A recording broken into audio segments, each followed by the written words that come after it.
الحمد للہ وکفا والصلاة والسلام علی عبادہ الذین اصطفیٰ خصوصاً علی افضلہم وخاتم النبیین محمد الامین وعلی آلہ وصحبہ اجمعین اما بعد فاعوذ باللہ من الشیطان الرجیم بسم اللہ الرحمن الرحیم الحمد للہ رب العالمین الرحمن الرحیم مالک یوم الدین ایاک نعبد و ایاک نستعین اہدنا الصراط المستقیم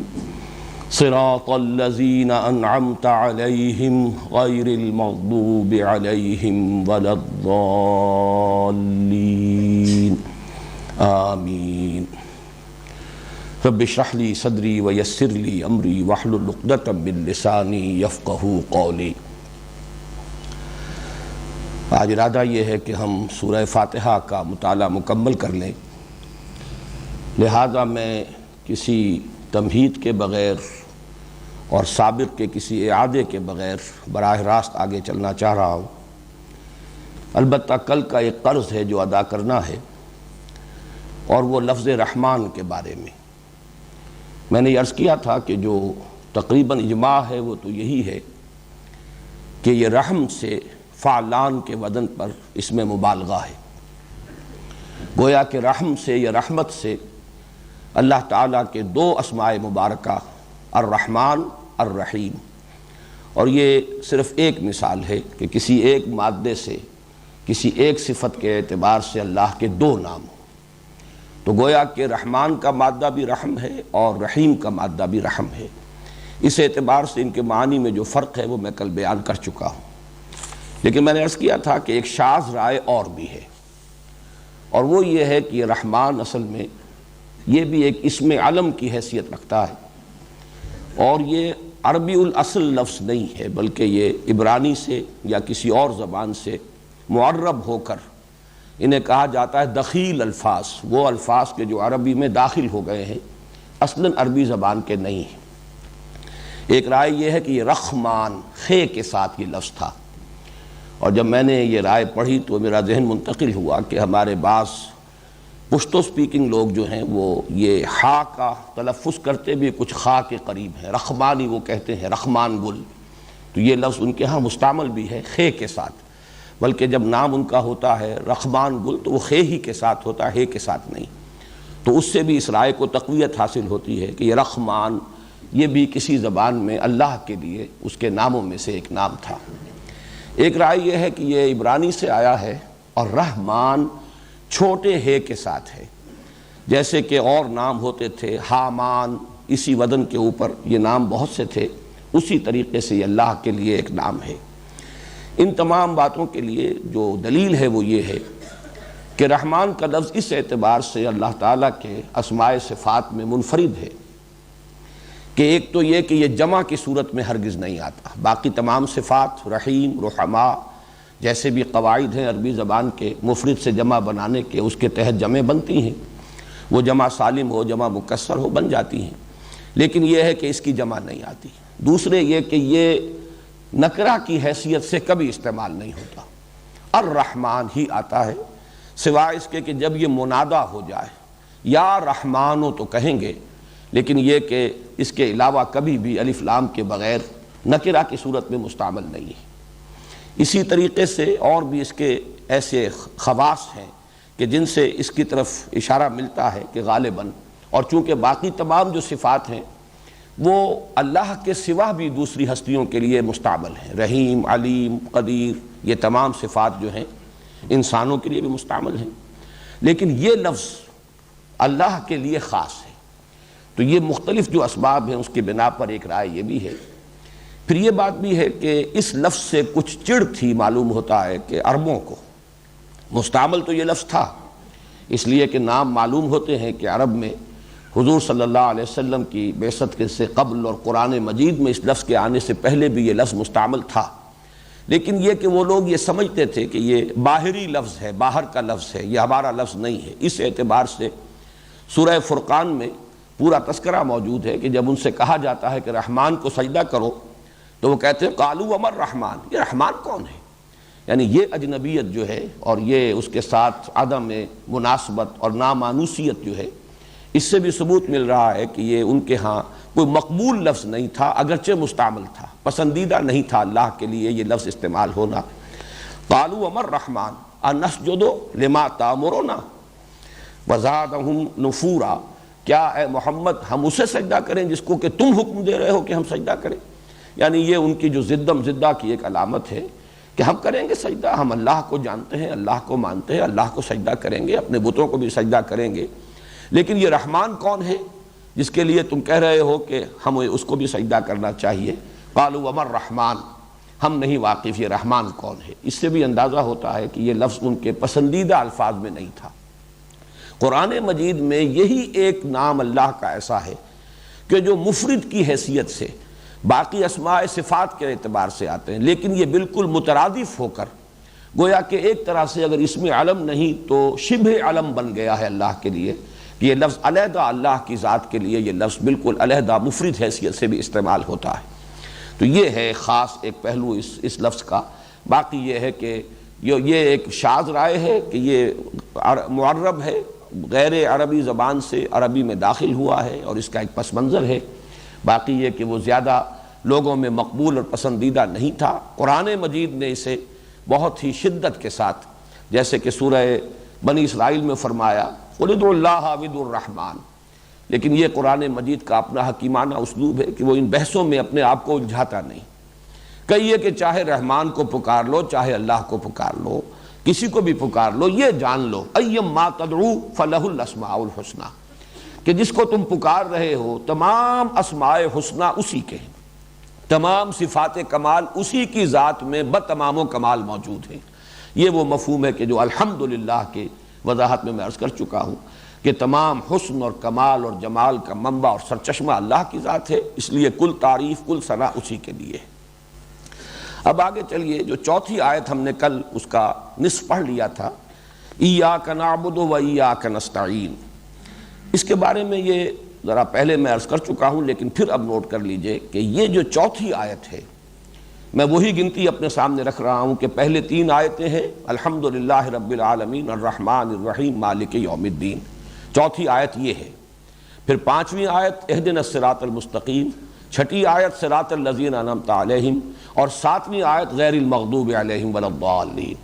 اس اعتبار سے ظاہر بات ہے کہ ساتھ میں چار کا حصہ جو ہے وہ مرکزی ہے، تو ہر اعتبار سے یہ آیہ مبارکہ جو ہے یہ سورہ فاتحہ کی یوں کہا جا سکتا ہے کہ مرکزی آیت ہے۔ گنتی کے اعتبار سے بھی ہے، جیسا کہ میں نے ابھی بتایا، نحوی طور پر بھی اس کی اہمیت نوٹ کیجئے کہ جیسے کہ میں پہلے بھی عرض کر چکا ہوں، پہلی تین آیات ایک ہی جملہ بنتی ہیں جس کا پرنسپل کلوز ہے الحمدللہ، اس کے بعد اس کے تابع ہیں یہ سبارڈینیٹ کلوزز ہیں رب العالمین الرحمن الرحیم مالک یوم الدین، یہ چار بدل ہیں یا چار صفات ہیں اللہ کی، تو گویا کہ جملہ ایک ہی مکمل ہوتا ہے۔ اسی طریقے سے آج ابھی ہم تفصیل میں دیکھ لیں گے کہ آخری تین آیات بھی ایک ہی جملہ ہیں، اس میں جو پرنسپل کلوز ہے مکمل جملہ ہے وہ آیت نمبر 5 ہے، اہدنا الصراط المستقیم۔ اب آگے اس صراط ہی کی وضاحت ہے، صراط الذین انعمت علیہم غیر المغضوب علیہم ولا الضالین۔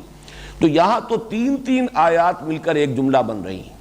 اور یہ جو چوتھی آیت ہے مرکزی، یہ ایک آیت جو ہے دو جملوں پر مشتمل ہے۔ ایاک نعبد مکمل جملہ ہے، و ایاک نستعین، یہ ایاک نستعین بھی مکمل جملہ ہے۔ اس اعتبار سے بھی، اور پھر جو میں عرض کر چکا ہوں کہ مفہوم کے اعتبار سے بھی یہ مرکزی آیت ہے،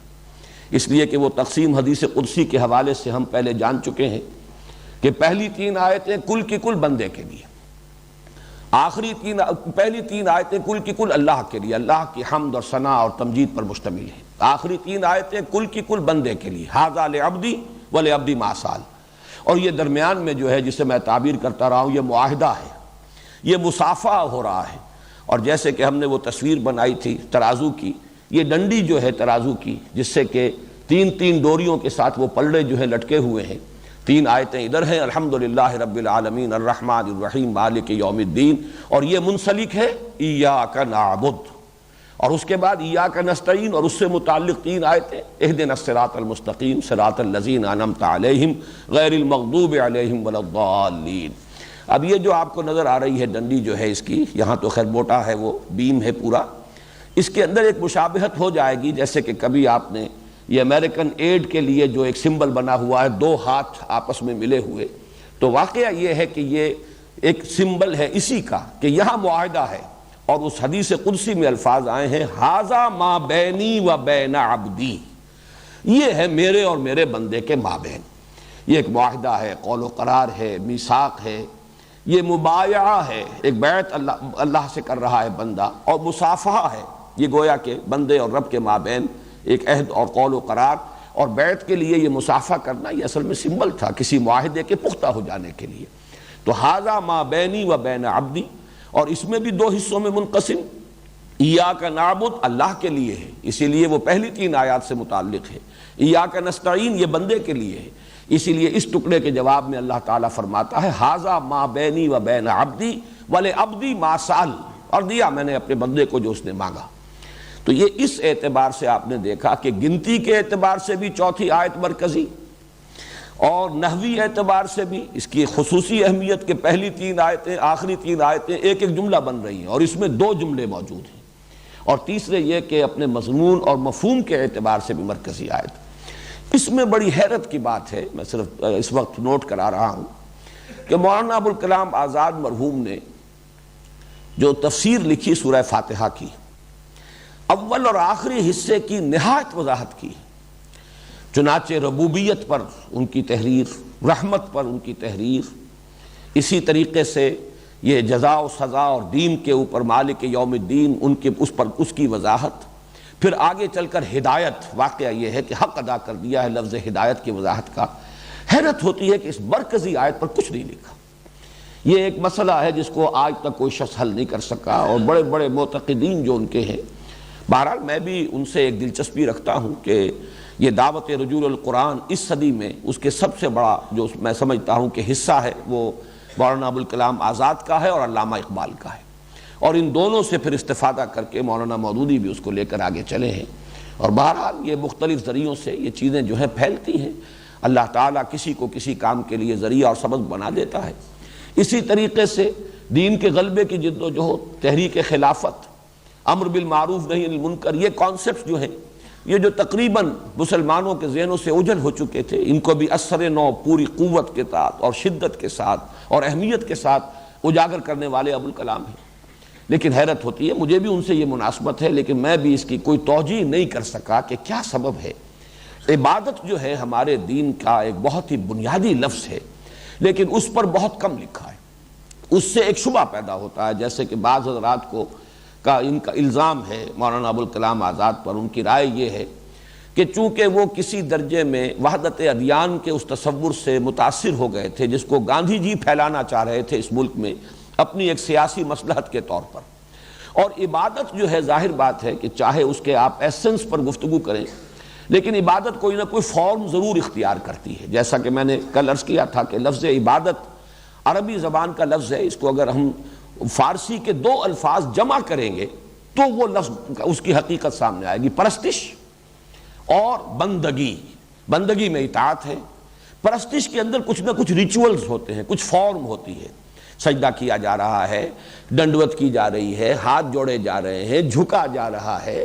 کوئی ہاتھ اٹھا کر کوئی پرارتھنا کی جا رہی ہے، کوئی دعا کی جا رہی ہے۔ یہ جو افعال ہیں اور جو اعمال ہیں یہ پرستش کا لازمی جز ہیں، اور یہ ظاہر بات ہے کہ ہر مذہب کے اندر علیحدہ ہیں۔ ان کے اعتبار سے وحدت ادیان کا تصور جو ہے وہ کسی طریقے سے بھی واضح ہو کر سامنے نہیں آ سکتا۔ جہاں تک عبادت کا ایسنس ہے اس کے بارے میں تو کہا جا سکتا ہے کہ وہ تمام مذاہب کے ہاں یکساں موجود ہے، اور اس کی اصل روح جو ہے وہ تو ہر مذہب میں اور ہر دین کے اندر موجود ہے، لیکن جو اس کی جو فارم ہے، اس کی جو صورت ہے، اس کی جو شکل ہے، جو ہمارے لیے سنت نبوی صلی اللہ علیہ وسلم سے معین ہو گئی ہے، ہمیں وہ پرستش کرنی ہے اسی انداز میں جیسے کہ محمد الرسول اللہ نے پرستش کی، اور اسی کا آپ نے ہمیں حکم دیا، جیسے کہ وہ حدیث میں آپ کو بارہا سنا چکا ہوں، صلو کما رأیتمونی اصلی۔ ہمیں تو پابندی کرنی ہے اسی فارم کی۔ ہم یقیناً اس پر بھی زور دیں گے کہ صرف ہمارے اندر فارم ہی فارم نہ رہ جائے، اس کا ایسنس بھی ہو، صورت ہی صورت نہ رہ جائے، جسد ہی جسد نہ رہ جائے، ڈھانچہ ہی ڈھانچہ نہ رہ جائے، خول ہی خول نہ رہ جائے، بلکہ اس کی روح باطنی بھی موجود ہو۔ لیکن یہ کہ بہرحال وہ جو بڑا مشہور مصرع ہے کہ لطافت بے کثافت جلوہ آرا ہو نہیں سکتی، ہر روح کو کوئی نہ کوئی فارم درکار ہے۔ ہماری ارواح جو ہیں انہیں بھی ہمارے اجساد کی ضرورت ہے۔ روح اپنے اندر اگر کوئی صلاحیت ہے تو اس کو ظاہر کرتی ہے اپنے اسی جسد کے ذریعے سے۔ یہی ہاتھ پاؤں، یہی ہمارے اعضاء و جوارح ہیں جن کے ذریعے سے ہماری روح کے اندر جو بھی جذبات ابھرتے ہیں وہ ظاہر ہوتے ہیں۔ اس اعتبار سے یہ جو ظاہری صورت ہے اعمال کی، یہ بھی نہایت اہم ہے، اور یہ ظاہر بات ہے کہ ہمارے ہاں معین ہوگی سنت سے، سنت ہے محمد الرسول اللہ صلی اللہ علیہ وسلم کی۔ تو ہو سکتا ہے کہ چونکہ یہ بحث اس میں لامحالہ آ جاتی تو شاید کہ اس وقت جب کہ تفسیر سورہ فاتحہ مولانا ابوالکلام آزاد نے لکھی ہے، شاید اس وجہ سے وہ کنی کترا گئے ہوں، واللہ عالم۔ یہ ہم صرف ایک اندازہ کر سکتے ہیں، یقین کے ساتھ کچھ نہیں کہہ سکتے، لیکن اپنی جگہ پر یہ واقعہ ہے۔ اس وقت بھی ہندوستان میں بھی، پاکستان میں بھی جو بہت ہی شدت کے ساتھ احترام جن کے دلوں میں ہے اور محبت ہے مولانا ابوالکلام آزاد سے، جن کو عقیدت کے درجے تک، ان سے بھی جب میں نے سوال کیا ہے کہ اس کی کیا توجیہ آپ کے سامنے ہے، تو سوائے سکوت اور خاموشی کے مجھے کوئی جواب اب تک نہیں ملا ہے۔ بہرحال یہ مرکزی آیت ہے، اس کو نوٹ کیجئے، ایاک نعبد و ایاک نستعین۔ اس سے پہلے کہ ابھی ہم اس آیت کے بارے میں مزید گفتگو کریں، ایک اور بات نوٹ کر لیجئے۔ پہلی 3 آیات سے جب ہم چوتھی آیت پر آئے ہیں تو 2 اعتبارات سے ایک تبدیلی آئی ہے۔ ایک تبدیلی آئی ہے کہ پہلے غیاب میں تھا انسان، بندہ، اب حضوری میں آیا ہے۔ پہلے گفتگو خطاب کر کے نہیں ہو رہی تھی، بلکہ جیسے 3rd پرسن میں گفتگو ہوتی ہے، صیغہ غائب میں گفتگو ہو رہی ہے، الحمدللہ رب العالمین الرحمن الرحیم مالک یوم الدین، جملہ خبریہ ہے، اس میں خطاب نہیں ہے۔ یہ نہیں ہے کہ اے اللہ تیرے لیے حمد ہے، اے اللہ تو رحمان ہے، اے اللہ تو ہی رحیم ہے، اے اللہ تو ہی مالک یوم الدین ہے۔ یہ صیغہ غائب میں بات ہو رہی ہے، لیکن اب جو بات ایک دم جو ہے اسلوب بدل گیا ہے، ایاک نعبد و ایاک نستعین، گویا کہ غیاب سے حضوری تک یہ جو ہے تبدیلی ہوئی ہے، کہ اس حد تک جب تک کہ یہ 3 آیات ہم پڑھتے ہیں تو ابھی ایک درجے کے ایک غیبت ہے، ایک غیب کا پردہ حائل ہے، خطاب نہیں ہے، لیکن یہاں اب براہ راست جیسے کہ مخاطب ہوں، جس کو علامہ اقبال نے اپنے چوتھے لیکچر میں دی میننگز آف پریئر ان اسلام، بڑی عمدہ تعبیر کی ہے اس کی، کہ یہاں در حقیقت وہ انائے صغیر انائے کبیر کے آمنے سامنے آتی ہے، روبرو ہو کر بات کر رہی ہے۔ تو ذکر کی 2 شکلیں ہیں جس کو میں نے مختلف مواقع پر بیان کیا ہے۔ ایک ذکر غیبی ہے، اللہ اللہ اللہ سبحان اللہ سبحان اللہ سبحان اللہ، اس میں خطاب نہیں ہے، اس میں ایک حقیقت ہے جس کی تکرار کر رہے ہیں، ایک بات ہے جس کو ہم بیان کر رہے ہیں، اللہ اکبر اللہ اکبر اللہ اکبر، اس میں خطاب نہیں ہے۔ ایک ہے ذکر حضوری، ذکر خطابی،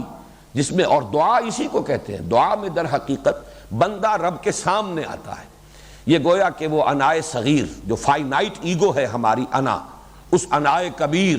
وہ جو انفائنائٹ ایگو ہے اللہ کی، اننی انا اللہ لا الہ الا انا فاعبدنی واقم الصلاۃ لذکری، میں ہی ہوں وہ کہ جس کے سوا میرے سوا کوئی الہ نہیں ہے، میں ہی ہوں وہ ہستی۔ تو وہ انائے کبیر، انائے مطلق، وہ جو انفائنائٹ ایگو ہے، اس کے بالکل سامنے ہو کر، اور یہ ذکر کی بلند ترین صورت ہے۔ یہی وجہ ہے کہ حضور صلی اللہ علیہ وسلم نے فرمایا الدعاء مخ العبادہ، الدعاء هو العبادہ، عبادت کا تو اصل جوہر دعا ہے، بلکہ یوں کہنا چاہیے کہ دعا ہی اصل عبادت ہے، اس لیے کہ بندہ جب پکارتا ہے اپنے رب کو تو در حقیقت بندگی کا سب سے بڑا اظہار جو ہے وہ اسی دعا میں ہے کہ اس نے اعتراف کیا ہے، اس نے مانا ہے وہ میری تکلیف کو رفع کرنے کی قدرت رکھتا ہے، وہ میرے مشکلات کو دور کرنے کی اس کے اندر قدرت موجود ہے،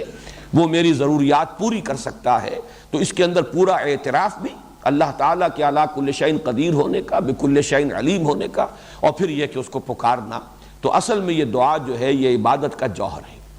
تو فرمایا ایاک نعبد و ایاک نستعین، ترکیب نحوی سمجھ لیجئے، اصل میں تو نعبدو کا، یہ کا جو ضمیر ہے، ضمیر مخاطب، یہ در حقیقت ضمیر مفعولی ہے، نعبدو کا، اے اللہ ہم تیری ہی بندگی کرتے ہیں اور کریں گے۔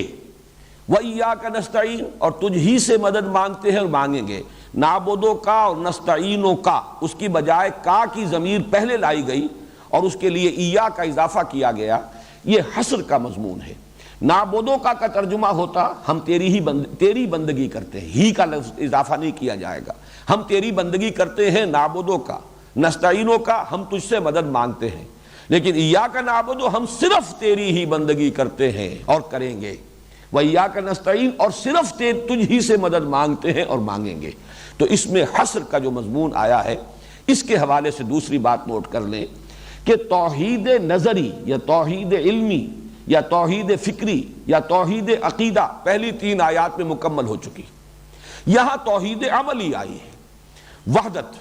صرف تیری ہی بندگی کرتے ہیں اور کریں گے، یہ توحید عبادت ہے. اور صرف تجھ ہی سے مدد مانگتے اور مانگیں گے، یہ توحید فی الدعا ہے. یہی در حقیقت توحید عملی کے 2 پہلو ہیں.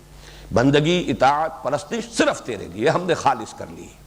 ہم اس کا عہد کرتے ہیں، ہم اس کا وعدہ کرتے ہیں، ہم اس کا قول و قرار کر رہے ہیں. اور دعا بھی تجھ ہی سے مانگیں گے. کسی اور سے استعانت نہیں ہے، کسی اور سے استغاثہ نہیں ہے، کسی اور کو پکارنا نہیں ہے، کسی اور سے استعاذہ نہیں ہے. یہ میں ابھی بعد میں وضاحت کروں گا. تو در حقیقت یہ جو حصر اس میں ہو گیا ہے، صرف تیری ہی بندگی کرتے ہیں اور کریں گے اور صرف تجھ ہی سے مدد مانگتے ہیں اور مانگیں گے، اس کے اندر توحید عملی جو ہے مکمل ہو گئی ہے. اب آئیے، میں نے جیسا کہ ابھی عرض کیا تھا کہ یہ جو استعانت کا لفظ ہے، عبادت پر کل میں گفتگو کر چکا ہوں. اگر چند جملوں میں اسے دہرا دوں تو میرا خیال ہے زیادہ وقت صرف نہیں ہوگا کہ عبادت کے مفہوم کو فارسی کے 2 الفاظ کو جمع کرنے سے ہم ادا کر سکتے ہیں: پرستش اور بندگی. زندگی آمد برائے بندگی، زندگی بے بندگی شرمندگی. لیکن جو مشرکانہ جو مذاہب ہیں ان میں چونکہ یہ لفظ صرف پرستش کے لیے ہے، بندگی وہاں ہو ہی نہیں سکتی. بتوں کی بندگی کیسے کریں؟ بتوں نے کوئی حکم نہیں دیا، ان کی کوئی شریعت نہیں، کوئی قوانین نہیں، کوئی اوامر نہیں، کوئی نواہی نہیں، کوئی کمانڈمنٹس نہیں. سورج کی بندگی کیسے کریں؟ سورج کی تو صرف پرستش ہو سکتی ہے، چاند کی پرستش ہو سکتی ہے، اور جو مظاہر فطرت ہے ان کی صرف پرستش ہو سکتی ہے. اس لیے عام طور پر لفظ عبادت جو ہے وہ ذہنوں میں صرف پرستش کے لیے خالص ہو گیا ہے، اور اس میں سے بندگی کا مفہوم تقریباً خارج ہو گیا. اسلام میں یہ پرستش اور بندگی دونوں کے مجموعے کا نام ہے. لیکن ہمارے دور زوال میں بھی ہوتے ہوتے یہ لفظ صرف پرستش کے لیے اور مراسم عبودیت کے لیے خالص ہوتا چلا گیا. وہ تصور ذہن سے نکل گیا. بندگی اپنے نفس کی بھی ہو رہی ہے، بندگی اور چیزوں کی بھی ہو رہی ہے، اور بندگی جو ہے کسی حکمران کی بھی ہو رہی ہے، اس کے جائز اور ناجائز سارے احکام مانے جا رہے ہیں. بندگی کسی قوم کی بھی ہو رہی ہے، اس کے تسلط کو قبول کیا جا رہا ہے. اس کے باوجود نماز بھی چل رہی ہے، روزہ بھی چل رہا ہے. نہ صرف یہ کہ عامیانہ سطح پر چل رہا ہے، عبادات چل رہی ہیں، بلکہ بڑے بڑے شیخ طریقت ہیں، سلوک بھی طے ہو رہے ہیں، خلافتیں بھی دی جا رہی ہیں، سب کچھ ہو رہا ہے. حالانکہ وہ بندگی جو ہے وہ ہو رہی ہے کسی قوم کی، کسی حکمران کی، یہ کسی غیر اللہ کے قانون کی. غیر اللہ کے قانون کو ماننا اور تسلیم کرنا، بالکل مجبور ہو گیا ہو انسان، بے بس ہو تو بات دوسری ہے، لیکن اسے کسی درجے میں تسلیم کر لینا، ریکنسائل کر لینا اس کے ساتھ شرک ہے. اس اعتبار سے یہ جو ہمارے ہاں دور زوال میں اس لفظ کا مفہوم جو ہے محدود ہو گیا تھا، اسے اس دور میں بہرحال بہت سے مصنفین نے، جن میں بہرحال اس طرح کے لوگ بھی ہیں کہ جن کو ہم کمنٹ نہیں کر سکتے، جن کے بارے میں ہم تائید نہیں کر سکتے، لیکن کم سے کم اس بات میں ان کا بھی ایک حصہ ہے کہ انہوں نے بھی اس چیز کو عام کیا ہے کہ عبادت کا مطلب صرف پرستش نہیں ہے بلکہ اطاعت. البتہ یہ ہے کہ اس میں ایک کمی ہے.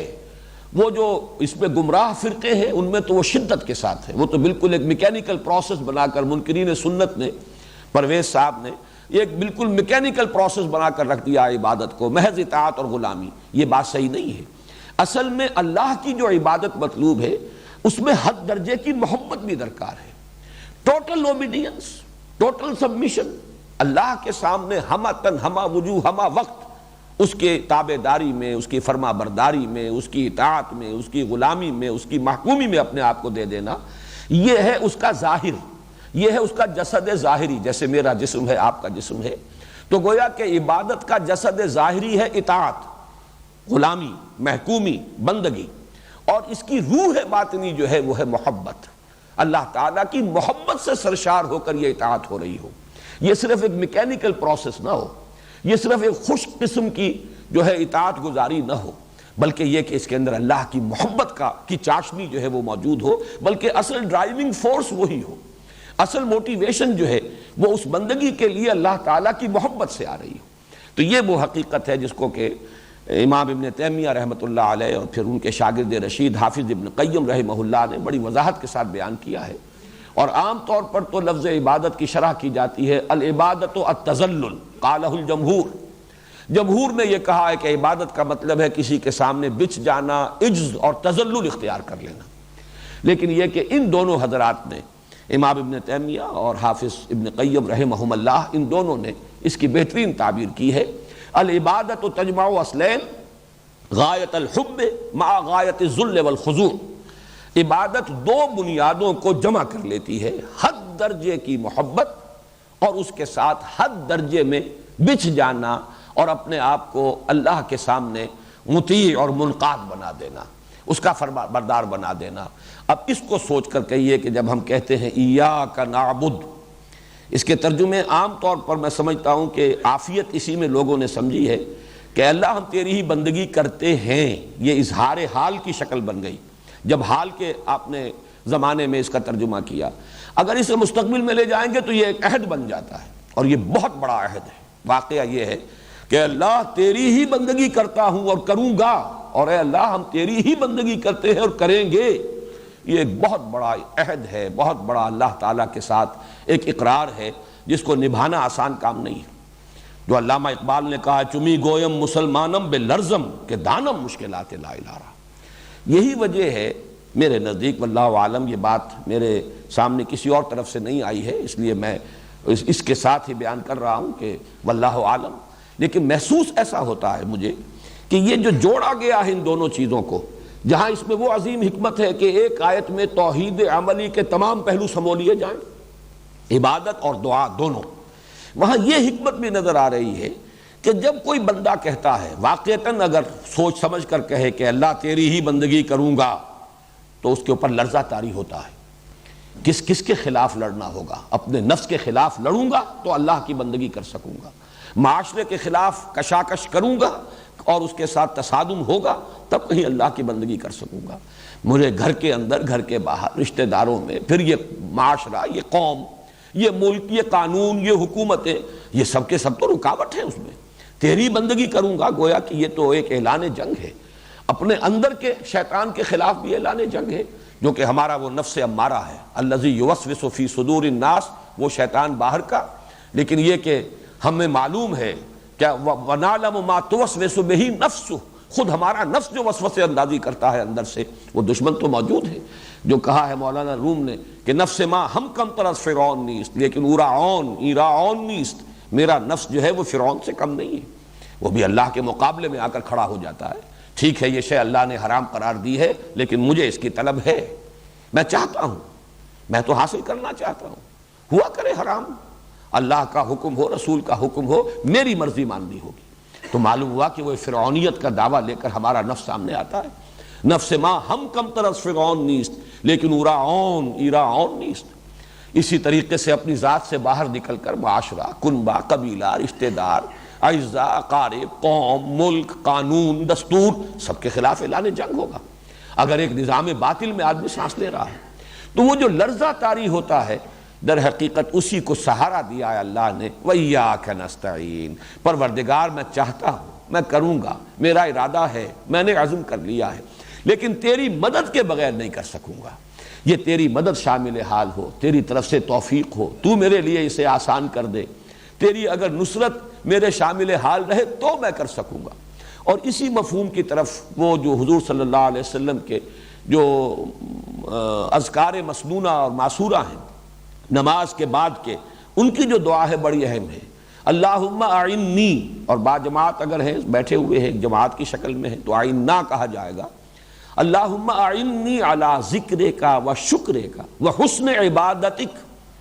یہ جو ایک نہایت ہی یوں سمجھیے کہ حکمت کا موتی ہے، حضور صلی اللہ علیہ وسلم کے یہ الفاظ ہیں اور آپ کا خود دعویٰ ہے یہ، انا افصح العرب، کس خوبصورتی کے ساتھ ذکر اور پھر شکر، اور شکر میں کل عرض کر چکا ہوں الحمدللہ سے براہ راست تعلق ہے ایاک نعبد کا، اس لیے کہ عبادت در حقیقت شکر ہی کا تقاضا ہے۔ اگر کسی منعم کے احسان کا اندازہ ہو جائے، اس کے انعامات کا شعور حاصل ہو جائے، تو فطرت ہی کے اندر ایک جذبہ ابھرتا ہے کہ اسے کوئی بدلہ بھی دیا جائے۔ اور اگر وہ ہستی ماورا ہے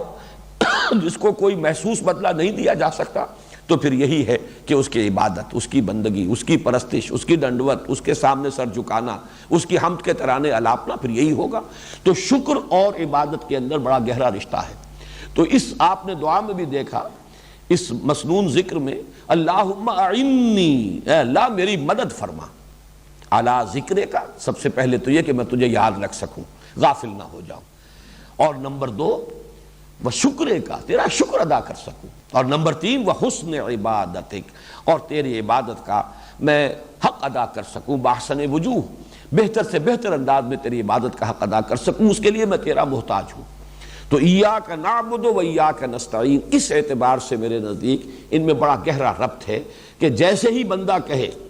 اسی اعتبار سے میں نے پہلے بھی بہت سے مواقع پر کہا ہے کہ عام طور پر جو دعا پڑھی جاتی ہے دعائے قنوت، واقعہ یہ ہے کہ میں اس کو پڑھتے ہوئے لرزتا، جتنے اس میں اللہ تعالیٰ کے ساتھ وعدے اور عہد ہیں، اللہم انی استعینک واستغفرک واؤمن بک واتوکل علیک واثنی علیک الخیر واشکرک ولا اکفرک واخلع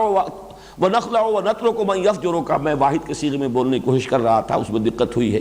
اس اعتبار سے آپ غور کیجئے کہ اتنے وعدے آدمی لرزتا ہے، لیکن یہ ہے کہ اس کے ساتھ ایاک نعبد کے ساتھ جب ایاک نستعین آیا ہے تو ایک تسکین ہوتی ہے، اللہ کی مدد اس کا وعدہ ہے، وہ مدد کرے گا۔ اگر کوئی شخص حسن نیت کے ساتھ، خلوص کے ساتھ یہ عہد کرے تو اللہ تعالیٰ کی مدد ہر قدم پر شامل حال ہوگی۔ اب اس مدد کے لیے جو الفاظ آئے ہیں، استعانت کا لفظ یہاں آیا، مدد طلب کرنا۔ اور نوٹ کیجئے، چونکہ ہم نے جب یہ دور اول ختم ہوا ہے درس کا، تو آخری 2 سورتیں معوذتین، اس میں لفظ آیا تھا استعاذہ، اور میں نے عرض کیا تھا یہ دونوں الفاظ بہت ایک دوسرے کے قریب ہیں، استعانہ، استعاذہ۔ سورہ فاتحہ کی مرکزی آیت کا لفظ استعانہ، اور معوذتین استعاذہ، پناہ طلب کرنا، مدد طلب کرنا، در حقیقت ایک ہی تصور ہے جس کے کہ یہ 2 رخ ہیں۔ وہ آخرہ، تو میں عرض کر رہا تھا کہ استعانہ اور استعاذہ یہ تو بہت قریب المفہوم، اور یوں سمجھیے کہ ایک ہی تصویر کے 2 رخ ہیں، کسی سے مدد مانگنا، کسی کی پناہ میں آ جانا، بات ایک ہی ہے۔ ایک تیسرا لفظ اس کے بالکل ہم وزن ہے، استغاثہ، کسی کی دہائی دینا، فریاد کرنا کسی کے سامنے، یہ بھی بالکل اسی کے ہم وزن۔ اور ان چیزوں میں نوٹ کر لیجئے کہ اس میں جو حصر کا مضمون ہے، اس کا تقاضا یہ ہے کہ دنیا میں عام مادی اسباب کے اعتبار سے کسی سے کوئی مدد طلب کر لینا، یہ بات دوسری ہے۔ میں نے اگر کسی سے کہہ دیا کہ ذرا مجھے پانی پلا دو، یہ بھی ایک استعانت ہے، میں نے اس سے مدد چاہی ہے۔ کسی اور کو اگر ہم نے سمجھا ہے کہ یہ کوئی کام ہمارا کر سکتا ہے یہ شخص، اور اس سے کہا ہے کہ ہماری یہ ضرورت پوری کر دو، تو اس میں کوئی شرک کی بات نہیں، اس لیے کہ یہ جو بھی عادی اسباب ہیں اس کے تحت ایک دوسرے کی مدد، جو بھی کچھ ہو رہا ہے وہ اپنی جگہ ہے۔ لیکن جو چیز اس سے عادی اسباب اور مادی اسباب سے ماورا ہو، اس میں اللہ کے سوا کسی اور سے استعانت، اللہ کے سوا کسی اور کا استغاثہ، اللہ کے سوا کسی اور سے استعاذہ، یہی شرک ہے۔ تو اس میں توحید جو عملی میں نے عرض کیا تھا کہ ایاک نعبد و ایاک نستعین، ان دونوں پہلو جو ہے توحید عملی کے اس کے اندر جمع ہو گئے ہیں۔ پکارنا صرف لا تدعو مع اللہ احدا، اللہ کے سوا، اللہ کے ساتھ کسی اور کو مت پکارو، اسی کو پکارو۔ بلکہ یہ کہ اس معاملے میں تو اس حد تک حضور صلی اللہ علیہ وسلم نے تو تلقین فرمائی ہے کہ کسی انسان سے کچھ مانگو ہی نہ، اگر تمہیں جوتی باندھنے کا تسبہ درکار ہے وہ بھی اللہ سے مانگو، اللہ تعالیٰ کسی کے دل میں ڈال دے گا، کسی کو خیال آ جائے گا کہ اس کا تسبہ نہیں ہے جوتی میں، وہ آپ کے لیے کوئی تسبے کا فراہم کر دے گا۔ اللہ کی قدرت سے کوئی شے بعید نہیں ہے، اللہ تعالیٰ کے انگلیوں کے مابین ہے تمام انسانوں کے دل، لیکن بہرحال یہ بہت اونچا مقام ہے، وہ یقین کی وہ منزل۔ لیکن یہ کہ عام لوگوں کے لیے دنیا میں استمداد، استعانت، کسی سے مدد طلب کرنا، نصرت چاہنا کسی کام میں، جو کہ ویزیبل اور جو ہمارے اس عادی اور مادی قانون کے تحت ہو، اس میں کوئی حرج نہیں ہے۔ البتہ اس سے ماورا، اس سے بلند ہو کر کسی کو پکارنا، کسی سے دعا کرنا، حاجت روائی، مشکل کشائی، اپنی ضروریات کا پورا کرنا، اس کے لیے تکلیف میں، کہیں مصیبت میں کسی کو پکارنا، کسی کی دہائی دینا، یہ اللہ کے سوا اگر ہے تو اسی کا نام شرک ہے۔ اب آئیے اس استعانت کی سب سے جامع شکل ہے استہداء، ہدایت طلب کرنا۔ گویا کہ اب وہ جو ترازو کی ڈنڈی ہے ایاک نستعین کے ساتھ یہ جو 3 آیتیں ہیں اہدنا الصراط المستقیم، ان کا تعلق ہے اس استعانت کے ساتھ، اس لیے کہ جامع ترین تعبیر جو ہے وہ ہے ہدایت۔ اللہ تعالی ہدایت ہمیں دے، اے اللہ ہم تجھ سے ہدایت چاہتے ہیں سیدھے راستے کی، اہدنا الصراط المستقیم، ہمیں ہدایت بخش سیدھے راستے کی۔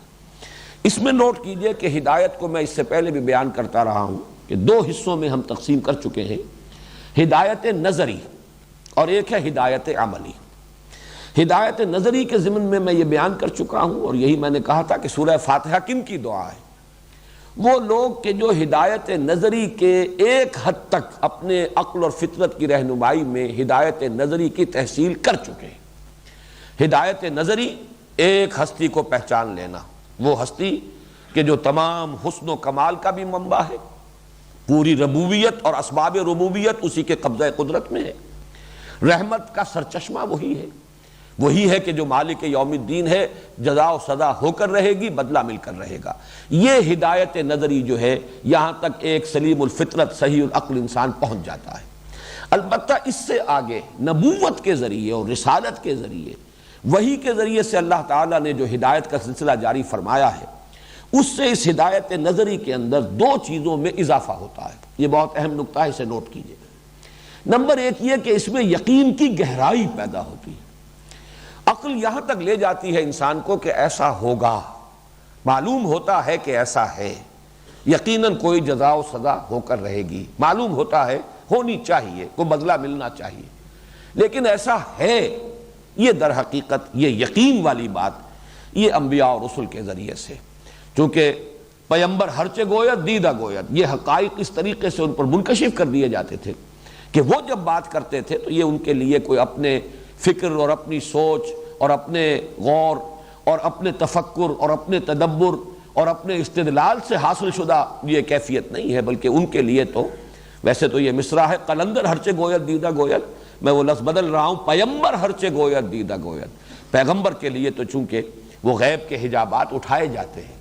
کذالک نوری ابراہیم ملکوت السماوات والارض، آسمانوں اور زمین کے ملکوت اور یہ جو ہڈن نظام ہے، مخفی نظام ہے، غیب کے اندر جو نظام ہے اس کائنات کا، اس کے پردے اٹھا کر ان کا مشاہدہ کرایا جاتا ہے، جنت اور دوزخ کا مشاہدہ کرایا گیا محمد رسول اللہ صلی اللہ علیہ وسلم کو۔ لہذا وہ جس اذعان کے ساتھ، جس یقین کے ساتھ ایسا ہے، یہ در حقیقت اس ہدایت نظری کے اندر جو ابھی ہونا چاہیے، محسوس ہوتا ہے کہ ہونا چاہیے، یہ عقل کا تقاضا ہے۔ اس سے آگے بڑھ کر وہی جو میں نے علامہ اقبال کا مصرع سنایا تھا، وہ شاید پرسوں جمعے کے اندر وہ ذکر آیا تھا کہ عقل گو آستاں سے دور نہیں، اس کی قسمت میں پر حضور نہیں۔ عقل پہنچ جاتی ہے، گزر جا عقل سے آگے کہ یہ نور چراغ راہ ہے، منزل نہیں ہے، اس سے آگے جانا پڑے گا۔ البتہ یہ کہ یہ اشارے صحیح کرتی ہے، اس کی جو بھی اشارے ہیں جن حقائق کی طرف وہ صحیح ہیں، ایسا بھی نہیں ہے کہ یہ بالکل بیکار شے ہے، اس کی نفی کر دی جائے، نہیں، لیکن یہ کہ گزر جا عقل سے آگے کہ یہ نور چراغ راہ ہے، منزل نہیں ہے، اور عقل گو آستاں سے دور نہیں، اس کی قسمت میں پر حضور نہیں۔ اور یہی پیارا تقابل کیا ہے علامہ اقبال نے کہ بو علی اندر غبار ناقہ گم۔ بو علی سینا بہت بڑے فلسفی، بہت بڑے منطقی، یہ ابن سینا اور کندی اور فارابی، یہ ہماری ایک روایت ہے ہمارے اسلاف کے اندر، یہ خالص فلسفی تھے، لیکن ان کے بارے میں ان میں سے اہم ترین شخص کو بو علی اندر غبار ناقہ گم، دست رومی پردہ محمل گرفت۔ تو یہ جو حضرات تھے صوفیاء کرام، اور ان کا جو اپنا ایک انداز ہے، اس میں یقین کی جو کیفیت پیدا ہوتی ہے، اس لیے کہ ان کا وہ باطنی تجربہ ہو جاتا ہے، علامہ اقبال کے الفاظ میں یہ انٹرنل ایکسپیرینس ہے جو ان کے اندر ایک یقین کی کیفیت پیدا کرتا ہے۔ تو یہ چیزیں ذہن میں رکھیے کہ سب سے پہلے اس ہدایت نظری میں جو سلیم الفطرت صحیح العقل لوگوں کو ایک حد تک حاصل ہو جاتی ہے، لیکن اس میں یقین کی گہرائی پیدا ہوتی ہے نبوت و رسالت اور ہدایت وحی کے ذریعے۔ اور نمبر دو، اس میں پھر تفاصیل کا رنگ، خاکہ تو بن گیا جیسے میں نے کل بھی عرض کیا تھا، اجمالاً یہ بات کہ قانون مجازات تو ہے، بدلہ تو ملنا چاہیے، نیکی نیکی ہے، بدی بدی ہے، نہیں ہو سکتا کہ بدلہ نہ نکلے، یہ تو پھر اندھیر نگری چوپٹ راج ہو گئی، پھر یہ کوئی ایک کسی حکیم کی صنعت نہیں ہے، بلکہ یہ تو کسی کھلنڈرے کا کھیل ہے، رام کی لیلا ہے۔ اگر کوئی نتیجہ نہیں نکلتا اور نیکی کا اچھا نتیجہ اور بدی کا برا نتیجہ نہیں نکلتا تو پھر یہ ایک غیر منطقی کائنات ہے، یہ کوئی سنجیدہ تخلیق نہیں ہے، یہ کسی حکیم کی حکمت پر مبنی نہیں ہے، بلکہ کھلنڈرے کا کھیل ہے، رام کی لیلا ہے۔ لیکن جب انسان سمجھتا ہے کہ ایسا نہیں ہے، جس نے اس کو پیدا کیا وہ حکیم ہستی ہے، اس اعتبار سے نتیجہ نکلنا چاہیے، لیکن اس کی تفصیل وہ جو اس خطبہ نبوی میں آئی ہے، واللہ لتموتن کما تنامون ثم لتبعثن کما تستيقظون ثم لتحسبن بما تعملون ثم لتجزون بالاحسان احسانا وبالسوء سوءا وانها لجنة ابدا او لنار ابدا۔ اب یہ 5-6 جملوں کے اندر یوں سمجھیے کہ اس کی شرح ہوئی ہے، اس کی تفصیل ہوئی ہے، اس مجازات کا قانون جو ہے جس تک انسانی عقل کی رسائی ہو گئی تھی اس میں تفصیلات کا رنگ بھرا گیا ہے۔ ایک دن آئے گا یہ پوری کائنات کا نظام درہم برہم ہو جائے گا، اس وقت وہ الساعہ والساعۃ ادھیٰ وامر، بڑی وہ بھیانک وقت ہوگا، وہ بڑی بھیانک گھڑی، بڑی کڑوی گھڑی ہوگی۔ اس کے بعد کتنا عرصہ گزرے گا ہم نہیں جانتے، پھر بعث بعد الموت ہے، سور میں دوبارہ پھونکا جائے گا، نفخ فیہ اخری فاذا ہم قیام ینظرون، تو پوری نوع انسانی کھڑی ہوگی، دیکھتی ہوئی ہوگی، ہر انسان کھڑا ہوگا، پھر وہ حشر ہوگا، جمع کیا جائے گا ان کو میدان حشر میں، محشر کے اندر، وہاں پیشی ہوگی، حساب کتاب ہوں گے، پھر وزن اعمال ہوگا، پھر کوئی بہت جوائنٹ کمپیوٹر ہے جو لا کر رکھ دیا جائے گا، ووضع الکتاب فترى المجرمین مشفقین مما فیہ ویقولون یا ویلتنا ما لہذا الکتاب لا یغادر صغیرۃ ولا کبیرۃ الا احصاها وجدوا ما عملوا حاضرا۔ اب یہ در حقیقت اسی کی تفصیلات ہیں، فیصلے ہوں گے، پھر وہ انہا لجنۃ وابدا او لنار ابدا، پھر جنت میں کیا کیا نعمتیں ہیں اللہ نے، اس کا نزل کیا ہے، اور پھر اس کے اندر جو اصل مہمان نوازی ہوگی وہ کیا ہوگی، ضیافتیں کیا ہوں گی، نزول کیا ہے، جو جاتے ہی فوری طور پر اللہ تعالیٰ کی طرف سے جو مہمان نوازی ہوگی وہ کیا ہے، پھر دوزخ ہے، اس کی حقیقت کیا ہے، یہ سارا تفاصیل کا رنگ جو ہے اس میں، ظاہر بات ہے وہ عقل خود نہیں بھر سکتی، اس کے لیے نبوت اور رسالت کی ضرورت ہے۔ یہ ہوئی ہدایت نظری کی بات۔ جہاں تک ہدایت عملی کا تعلق ہے، اس کے ضمن میں بھی انسان کے اندر ایک کمپاس تو اللہ نے رکھ دی ہے، ایک ہے کہ جو ڈائریکشن معین کر دیتی ہے، وہ ہے اخلاقی حس، نیکی اور بدی، الہمہا فجورہا و تقواہا۔ اس اعتبار سے انفرادی زندگی کا جہاں تک تعلق ہے، بہت حد تک ہدایت عملی بھی فطرت انسانی میں موجود ہے۔ جھوٹ نہ بولے انسان، اس لیے کہ اسے معلوم ہے کہ جھوٹ بولنا برا ہے، سچ بولنا چاہیے، اسے معلوم ہے سچ بولنا اچھا ہے، چاہے تکلیف ہو، چاہے فوری طور پر کوئی نقصان ہو رہا ہو، چاہے اس سے کوئی اندیشے ہو، لیکن سچ بولنا چاہیے، جھوٹ نہیں بولنا چاہیے۔ وعدہ کیا ہے پورا کرنا چاہیے، وعدہ خلافی نہیں کرنی چاہیے، چاہے فوری طور پر وعدہ خلافی میں منفعت ہو رہی ہو اور وعدہ پورا کرنے میں گھاٹے کا سودا ہو، لیکن نہیں، وعدہ کیا ہے پورا۔ اس حد تک جہاں تک اخلاقی کمپس ہے وہ انسان کے اندر موجود ہے، اس کے اندر اس کو معلوم ہے کہ نیکی کیا ہے، بدی کیا ہے، اور نہ صرف معلوم ہے، یہ بھی نوٹ کر لیجئے، میرے نزدیک روح انسانی کے اندر نیکی کی طرف رغبت اور بدی سے نفرت موجود ہے۔ یہی وجہ ہے جس کی طرف کہ حضور صلی اللہ علیہ وسلم نے بڑے حکیمانہ آپ کے اقوال ہیں، جس کی طرف اشارہ کیا ہے کہ اگر تم یہ محسوس کرو کہ کوئی کام تم نے کیا ہے اور تم چاہتے ہو کہ لوگوں کے علم میں نہ آ جائے تو گویا کہ یہ بدی ہے، یہ برائی ہے۔ کرہت ان یطلع علیہ الاسم ما حاک فی صدرک، گناہ وہ ہے جس سے تمہارے اپنے سینے میں بھی خلجان ہو جائے، انسان محسوس کرے کہ کوئی اچھا کام میں نے نہیں کیا۔ اسی لیے حضور نے بعض حضرات کو کہا استفت قلبک، اپنے دل سے پوچھا کرو، تمہارے اندر موجود ہے وہ کمپاس جسے میں کہہ رہا ہوں،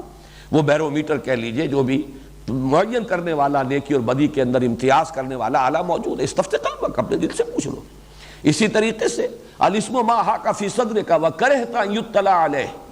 گناہ وہ ہے جس سے تمہارے اپنے سینے میں بھی خلجان ہو جائے، اور دوسرے یہ کہ تمہیں یہ ناپسند ہو کہ لوگ مطلع ہو، لوگوں کے علم میں یہ بات آئے۔ میں تو اس کو یہاں تک کہا کرتا ہوں کہ نہ صرف یہ کہ انفرادی جو ہمارے اندر کانشنس ہے، ضمیر، اس کے لیے یہ گویا کہ ایک طرح سے توثیق ہو رہی ہے حضور صلی اللہ علیہ وسلم کے الفاظ مبارکہ میں، بلکہ جسے کلیکٹیو کانشنس کہا جائے، نوع انسانی کا اجتماعی ضمیر۔ اسی لیے تو آپ نہیں چاہتے کہ کسی کے علم میں بات آئے جو آپ نے کی ہے۔ معلوم ہوا کہ نوع انسانی بحیثیت مجموعی بھی پہچانتی ہے کہ حق کیا ہے اور باطل کیا ہے، اور صحیح کیا ہے اور غلط کیا ہے، اور اچھائی کیا ہے اور برائی کیا ہے، گڈ کیا ہے ایول کیا ہے۔ تو جہاں تک انفرادی زندگی کا تعلق ہے، اس میں بھی واقعہ یہ ہے کہ بہت حد تک جو ہدایت عملی ہے وہ بھی فطرت انسانی میں موجود ہے۔ البتہ جہاں اجتماعیات کا سلسلہ شروع ہوتا ہے، یہاں قدم قدم پر پٹ فالز ہیں، گڑھے ہیں، کھائیاں ہیں، غاریں ہیں۔ ذرا سا یک لحظہ غافل گشتم و 100 سالہ راہب دور شد۔ یہاں پہ تو قدم قدم پر ضرورت ہے کہ انسان کو معلوم ہو کیا صحیح ہے کیا غلط ہے، بتایا جائے اسے۔ ذرا سا عدم توازن پیدا ہوتا ہے اور پورا تمدن جو ہے وہ متعفن سنڈاس بن کر رہ جاتا ہے،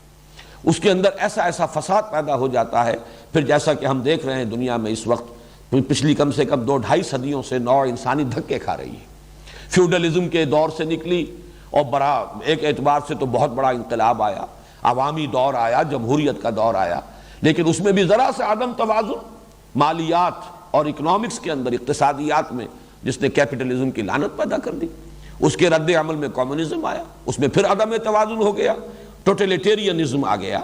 وہ اس کے اندر جبریت اس درجے آ گئی کہ اس کا اب رد عمل جو ہوا ہے کس طریقے سے ایک عظیم مملکت ہماری آنکھوں کے سامنے۔ واقعہ یہ ہے کہ اگر ہم کبھی 20-25 سال بعد پیدا ہوتے اور پھر ہم کہیں پڑھتے کتابوں میں کہ ایسی عظیم مملکت، سپر پاور اپنے وقت کی، اور وہ اس طریقے سے فریگمنٹیشن اس کی ہو گئی۔ روز آپ کو ایک نئی خبر مل رہی ہے کہ روز معلوم ہوتا ہے کہ ابھی اس کے جو حصے بکھرے ہونے کا عمل جو تیزی کے ساتھ جاری ہے، ہماری آنکھوں کے سامنے وہ گویا کہ برف جیسے پگھلتی ہے، ایسے وہ پگھلتی چلی جا رہی ہے۔ اور یہ سب وہی ہے کہ فطرت انسانی جو ہے ذرا سا عدم توازن۔ ظاہر بات ہے کہ یہ جو بھی کام ہوا، یہ ہوا ہے اسی فطرت کے تقاضے کے تحت۔ عدل کی تلاش میں انسان کے اوپر کوئی جاگیردار اور بادشاہ کیوں حکمران ہو کر بیٹھ جائے؟ تمام انسانوں کے حقوق مساوی ہونے چاہیے۔ تو ایک اچھا آئیڈیا تھا، ایک اچھی بات تھی جو سامنے آئی ہے، اور اس میں یقیناً ایک پیش قدمی ہے، یقیناً نوع انسانی نے ایک ترقی کی ہے، ارتقا کیا ہے، لیکن یہ کہ اس میں عدم توازن ہوا مالیات اور اقتصادیات میں، اور وہ کیپٹلزم کی لعنت بن گئی۔ اس سے پھر ایک اچھی زقند ہے جو لگائی تھی کہ یہ ظلم ہے، ایک طرف ہیوز ہیں دوسری طرف ہیو ناٹس ہیں، ایک طرف دولت کے انبار ہیں دوسری طرف احتیاج ہے شدید، یہ تو غلط ہے۔ بہرحال کوئی معاملہ ہونا چاہیے عدل کا، انصاف کا۔ تو یہ تلاش عدل ہی کے اندر نوع انسانی کا قافلہ بھٹک رہا ہے، لیکن یہاں کیا ہوا؟ وہ فرد اور اجتماعیت کے مابین عدم توازن پیدا ہو گیا۔ انفرادی آزادی اس کو اس طریقے سے جکڑ دیا گیا کہ بندگی میں گھٹ کر رہ جاتی ہے ایک جوئے کا ماب، اور آزادی میں بہرے بے قرار ہے زندگی۔ اس کا رد عمل ہمارے سامنے ہے، اور یہ دھکے انسان کھاتا رہے گا۔ اصل یہ جگہ ہے جہاں ہدایت کی ضرورت ہے، ہدایت عملی۔ تو میں نے 3 درجوں میں نبوت و رسالت کی جو احتیاج ہے بندوں کے اندر، یہ جہاں تک توحید اور آخرت کا تعلق تھا وہ تو آ چکا ہے پہلے 3 آیات میں۔ الحمدللہ رب العالمین الرحمن الرحیم مالک یوم الدین، توحید تو پوری ہو گئی۔ پھر اگلے میں توحید عملی آ گئی، ایاک نعبد و ایاک نستعین۔ تو معلوم یہ ہوا کہ یہاں تک تو انسان پہنچا۔ البتہ یہ کہ نبوت و رسالت کی ضرورت کیوں ہے؟ وہ اس لیے کہ نمبر 1، اس ہدایت نظری میں بھی 2 اعتبارات سے ضرورت ہے جو پوری ہوتی ہے نبوت و رسالت اور وحی کے ذریعے سے: یقین کی گہرائی اور تفاصیل کی وسعت۔ اس میں خاکہ جو ہے، اس میں پورا رنگ جو ہے، تفصیلات کا بھرنا، یہ اس کے بغیر ممکن نہیں۔ اسی طریقے سے عملی ہدایت میں خاص طور پر اجتماعیات کے ضمن میں انسان محتاج ہے۔ عقل انسانی یہاں پر بالکل عاجز ہے۔ کیوں عاجز ہے یہ بھی سمجھ لیجئے۔ اس لیے کہ انسان اپنے ان پیمانوں سے اوپر اٹھ نہیں سکتا۔ مرد ہے تو مرد کی حیثیت سے سوچے گا، عورت کی نفسیات کا اسے تجربہ ہی نہیں۔ عورت کے لیے وہ کبھی انصاف کی بات کر ہی نہیں سکتا، اسے تو اپنی مصلحتیں جو ہے معلوم ہے، اسے اپنے احساسات کا اندازہ ہے۔ عورت کے کیا احساسات ہوتے ہیں اس کا تجربہ اسے ہونا ناممکن۔ اس اعتبار عورت ہے تو عورت اپنی نفسیات، اپنے احساسات سے واقف ہے۔ مرد کی نفسیات اور مرد کے احساسات کا کوئی تصور اس کے لیے ناممکن۔ کیسے ممکن ہے کہ یہ مرد سوچے یا عورت سوچے وہ کوئی عادلانہ آئلی نظام بنا کر دے دے؟ معلوم ہوا کہ یہاں تو انسان مجبور ہے۔ کاشتکار ہے، مزدور ہے، اسے اپنی مشکلات کا علم ہے، اسے کسی زمیندار کی یا کارخانے دار کی مشکلات کا کوئی احساس نہیں ہے۔ وہ اگر سوچے گا تو ظاہر بات ہے کہ وہ تو اپنے لیے سوچے گا، توازن نہیں آ سکتا۔ اسی طریقے سے اگر دوسری طرف سوچنے والا ہے، کوئی وہ کارخانے دار ہے یا زمیندار ہے، وہ اپنی مشکلات سے واقف ہے، اپنے مسائل کو جانتا ہے، پھر یہ کہ وہ اپنی مصلحتیں اس کے سامنے رہیں گی، وہ تو اپنے مفاد کی بات کرے گا۔ اس اعتبار سے جو کہیں حاکم بن جائے اسے تو اپنی ضرورت کا احساس ہے، اپنی مصلحتیں اس کے سامنے ہیں، اس کے تقاضے اس پر ہیں۔ وہ عام آدمی کے احساسات کا اندازہ نہیں کر سکتا۔ عام آدمی کے اپنے احساسات ہیں، وہ آزادی چاہتا ہے، اس کے کیا کچھ تقاضے ہیں، اس کا اندازہ اس کو نہیں ہو رہا ہے کہ جو تخت پر بیٹھا ہوا ہے یا جس کے ہاتھ میں زمام کار ہے حکومت کی۔ اس اعتبار سے منطقی طور پر یہ ثابت ہوتا ہے کہ یہ جو نظام اجتماعی ہے یہ انسان کے بس میں نہیں ہے، یہ ناممکن ہے کہ ایک عادلانہ نظام اجتماعی جو ہے وہ انسان وجود میں لا سکے۔ اس کے لیے تو سوائے اس کے اور کوئی چارہ کار نہیں ہے کہ گھٹنے ٹیک کر دعا کی جائے، اہدنا الصراط المستقیم۔ اب دیکھیے یہاں پر بھی کس قدر یہ جو بات میں عرض کر رہا ہوں اس کے ساتھ یہ الفاظ کیسے ابھر کر اور اجاگر ہو کر آ رہے ہیں۔ الصراط المستقیم کی بات، سیدھا راستہ، ہمیں چلنے کے لیے وہ راستہ، اس لیے کہ قدم قدم پر دو راہیں تراہیں آتے ہیں، ذرا سا ادھر کو مڑ جائیں، ذرا سا ادھر کو مڑ جائیں، پھر بڑھتے چلے جا رہے ہیں، پھر آپ سیدھی لائن میں جا رہے ہیں، اسٹریٹ لائن میں، لیکن یہ کہ جتنا آگے بڑھ رہے ہیں اس سے دور ہوتے چلے جا رہے ہیں، اس لیے کہ زاویہ جو ہے شروع میں تو وہ بہت ہی ہلکی سی ڈیویشن اس میں ہوتی ہے، لیکن جیسے جیسے وہ زاویہ کھلتا جائے گا فاصلے بڑھتے چلے جائیں گے۔ اہدنا الصراط المستقیم، پروردگار ہمیں ہدایت دے۔ اور ہدایت کے بارے میں نوٹ کر لیجئے، وقت چونکہ کم ہے، زیادہ تفصیل میں جانے کا موقع نہیں ہے، ہدایت عملی کے ضمن میں بھی یہ ہدایت کوئی ایک بسیط شے نہیں ہے، یہ ایک مرکب ہے۔ سب سے پہلے یہ کہ کوئی شے بتا دی جائے کہ یہ راستہ صحیح ہے، علمی طور پر واضح کر دیا جائے راستہ صحیح یہ ہے۔ پھر یہ کہ طبیعت میں آمادگی پیدا کر دی جائے کہ انسان اس کو قبول کرے۔ جو دوسرے تقاضے ہیں، اپنے نفس کے تقاضے، اپنی انانیت یا یہ کہ اپنی خود غرضی، اس سے انسان بچ کر اس صراط مستقیم جو کہ علمی طور پر اس کے سامنے واضح ہو چکی اس پر چل سکے۔ پھر قدم قدم پر مشکلات آ رہی ہیں، موانع آ رہے ہیں، اس میں قوت ارادی کو تقویت کی ضرورت ہے کہ ہمیں وہ قوت ارادی مضبوط رہے کہ اس راستے پر انسان چل سکے۔ پھر آخری یہ ہے کہ اس پر اللہ تعالیٰ چلنا آسان کر دے، چلائے اور منزل مقصود تک پہنچا دے۔ اس لیے یہی لفظ ہے جو آیا ہے اہل جنت کا جو ترانہ حمد ہوگا جب وہ جنت میں داخل ہوں گے، وہاں وہ لفظ ہدایت آیا ہے، الحمدللہ الذی ہدانا لہذا وما کننا لنہتدی لولا ان ہدانا اللہ۔ کل حمد کل شکر اس اللہ کو سزاوار ہے جس نے ہمیں یہاں تک پہنچایا، اور ہم ہرگز نہ پہنچ پاتے اگر اللہ ہمیں یہاں نہ پہنچاتا۔ یہاں ہدایت کا لفظ جو ہے پہنچانے کے معنی میں ہے کہ منزل تک پہنچا دینا۔ اس کو عام جو ہے وضاحت میں اس طرح کہا جاتا ہے کہ کوئی کسی سے راستہ پوچھ رہا ہو کہ مجھے فلاں جگہ جانا ہے، ایک شکل یہ آپ بتا دیجئے، ادھر سے ادھر جائیے، پھر وہ تیسری سڑک آئے گی، دائیں طرف مڑ جائیے، پھر یہ کہ ذرا گنیے کتنے کھمبے ہیں، پھر بائیں طرف مڑیے۔ یا امریکہ میں بتایا جاتا ہے اتنی لائٹس، اسٹریٹ لائٹس جو آتی ہیں، کراسنگز آتی ہیں، پھر اس سے ادھر جائیے۔ ایک تو یہ کہ بتا دیا گیا، ایک یہ ہے کہ آپ ساتھ چل پڑے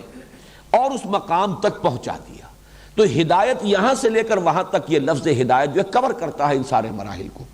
اس معنی میں جب بھی ہم کہیں اہدنا الصراط المستقیم تو پروردگار سیدھا راستہ ہم پر کھول دے، ذہناً، عقلاً، علماً۔ اے اللہ اس پر ہمیں چلنے کی توفیق عطا فرما، اس کے لیے مناسب قوت ارادی عطا فرما، اس کے لیے جو بھی موانع اور مشکلات ہیں ان سے نبردازمہ ہونے کی ہمت عطا فرما، اور پھر اے اللہ ہمیں اس منزل مراد تک جس کے لیے کہ قرآن مجید کا جو اصل لفظ ہے، جو اصطلاح ہے، وہ فلاح ہے، وہ سورہ بقرہ کے شروع ہی میں آ جائے گا، اولئک ھم المفلحون، فلاح وہ منزل مقصود ہے، وہاں تک ہمیں پہنچا۔ تو یہ ہے در حقیقت ہدایت، اہدنا الصراط المستقیم۔ اسی لیے صراط کے ساتھ میں نے آج دیکھا معجم المفہرس میں، جو میں نے کل بھی عرض کیا تھا کہ میری بہترین رفیق جو کتاب ہے مطالعہ قرآن کے ضمن میں، وہ معجم المفہرس ہے لالفاظ القرآن الحکیم، اس میں دیکھا کہ تقریباً 45 دفعہ قرآن مجید میں لفظ صراط آیا ہے، اور 32 یا 33 مرتبہ، اس میں کوئی ایک دو کا فرق ہو سکتا ہے، تیزی سے میں نے گنتی کی تھی، اس کے لیے جو ایڈجیکٹیو اور صفت آیا وہ مستقیم آیا۔ ویسے صراط السوی اور سوا صراط یہ الفاظ بھی آئے ہیں، لیکن یہ کہ کثرت کے ساتھ جو لفظ سیدھا راستہ، سوی بھی، سویہ، سوی، صراط السوی، سوا صراط، اس کو بھی کہتے ہیں معتدل درمیانی راستہ. اسی معنی میں پھر ایک لفظ سبیل بھی آیا قرآن مجید میں، اور اس کے ساتھ قصد السبیل، سوا السبیل، السبیل. لیکن یہ کہ سبیل کے ساتھ جو لفظ آیا ہے اور سینکڑوں مرتبہ آیا ہے، وہ یقیناً 100 سے زیادہ مرتبہ ہے، وہ ہے سبیل اللہ، اللہ کا راستہ. یہ اللہ کا راستہ وہی صراط مستقیم ہے، وہی قصد السبیل ہے، وہی صراط السوی ہے، وہی سوا السبیل ہے. لیکن سب سے کثرت کے ساتھ لفظ استعمال ہونے والا اگر سبیل ہے تو وہ اللہ کی طرف اس کو مضاف کر کے سبیل اللہ. اور ویسے یہ کہ اگر الصراط آتا ہے تو پھر یہ کہ الصراط المستقیم، وہ راستہ جو بالکل سیدھا ہے. پروردگار ہمیں اس کی ہدایت عطا فرما. اب اس کے بعد جیسے کہ میں نے عرض کیا تھا کہ پہلی 3 آیتوں میں بھی ایک وہ پرنسپل کلوز اور باقی سب اس کے سب آرڈینیٹ کلوزز ہیں.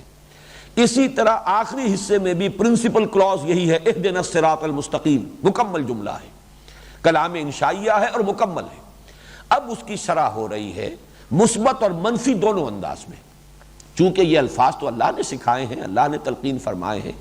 ہے تو فطرت انسانی کی پکار، فطرت انسانی کی ترجمانی، لیکن اسی میں تعلیم اور تلقین کا پہلو بھی ہے کہ اس صراط السوی کو مزید سمجھ لو اچھی طریقے سے کہ اس کے اندر افراط و تفریط کس طور سے ہوتا ہے، کہاں کہاں اس کے اندر پیچیدگیاں واقع ہو جاتی ہیں،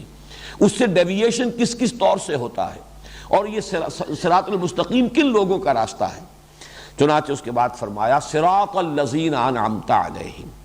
راستہ ان کا. یہاں صراط اب بدل کل آ رہا ہے، صراط مستقیم کی بجائے صراط الذین انعمت علیہم. یہ اسی کی وضاحت ہے، اسی کی تشریح ہے، اس کی جگہ بدل کے طور پر آ رہا ہے. اسی لیے اہدنا الصراط،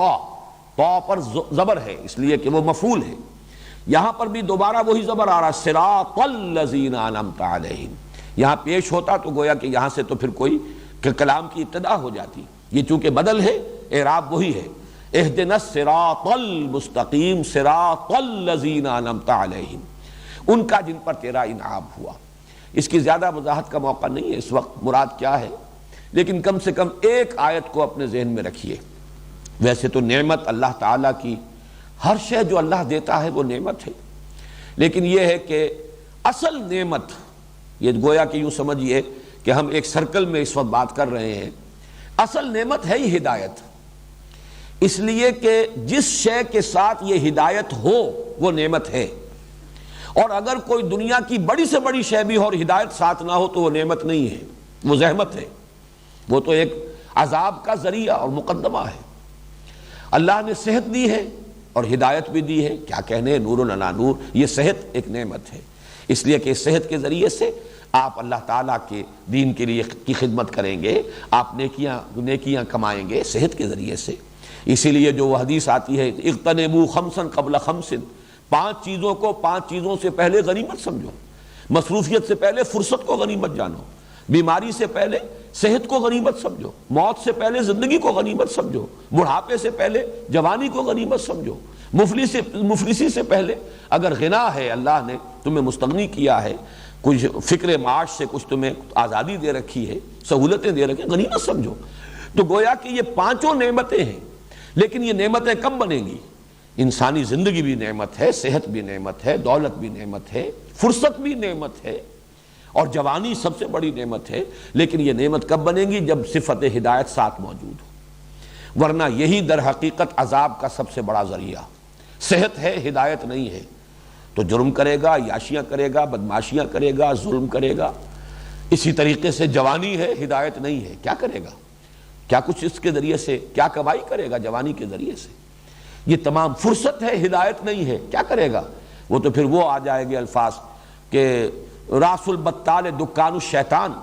ایک بیکار آدمی کا دماغ جو ہے اس کا سر وہ شیطان کی دکان بن جاتا ہے. اس لیے کہ فرصت ہے، اس فرصت میں اگر ہدایت نہیں ہے تو شیطانی منصوبے آئیں گے، شیطانی وسوسے آئیں گے، شیطانی اسکیمیں آئیں گی، اور آدمی جو ہے غلط کاموں کے اندر وقت جو ہے پیس ٹائم جو ہے وقت گزاری کے لیے غلط مشغلے اختیار کرے گا.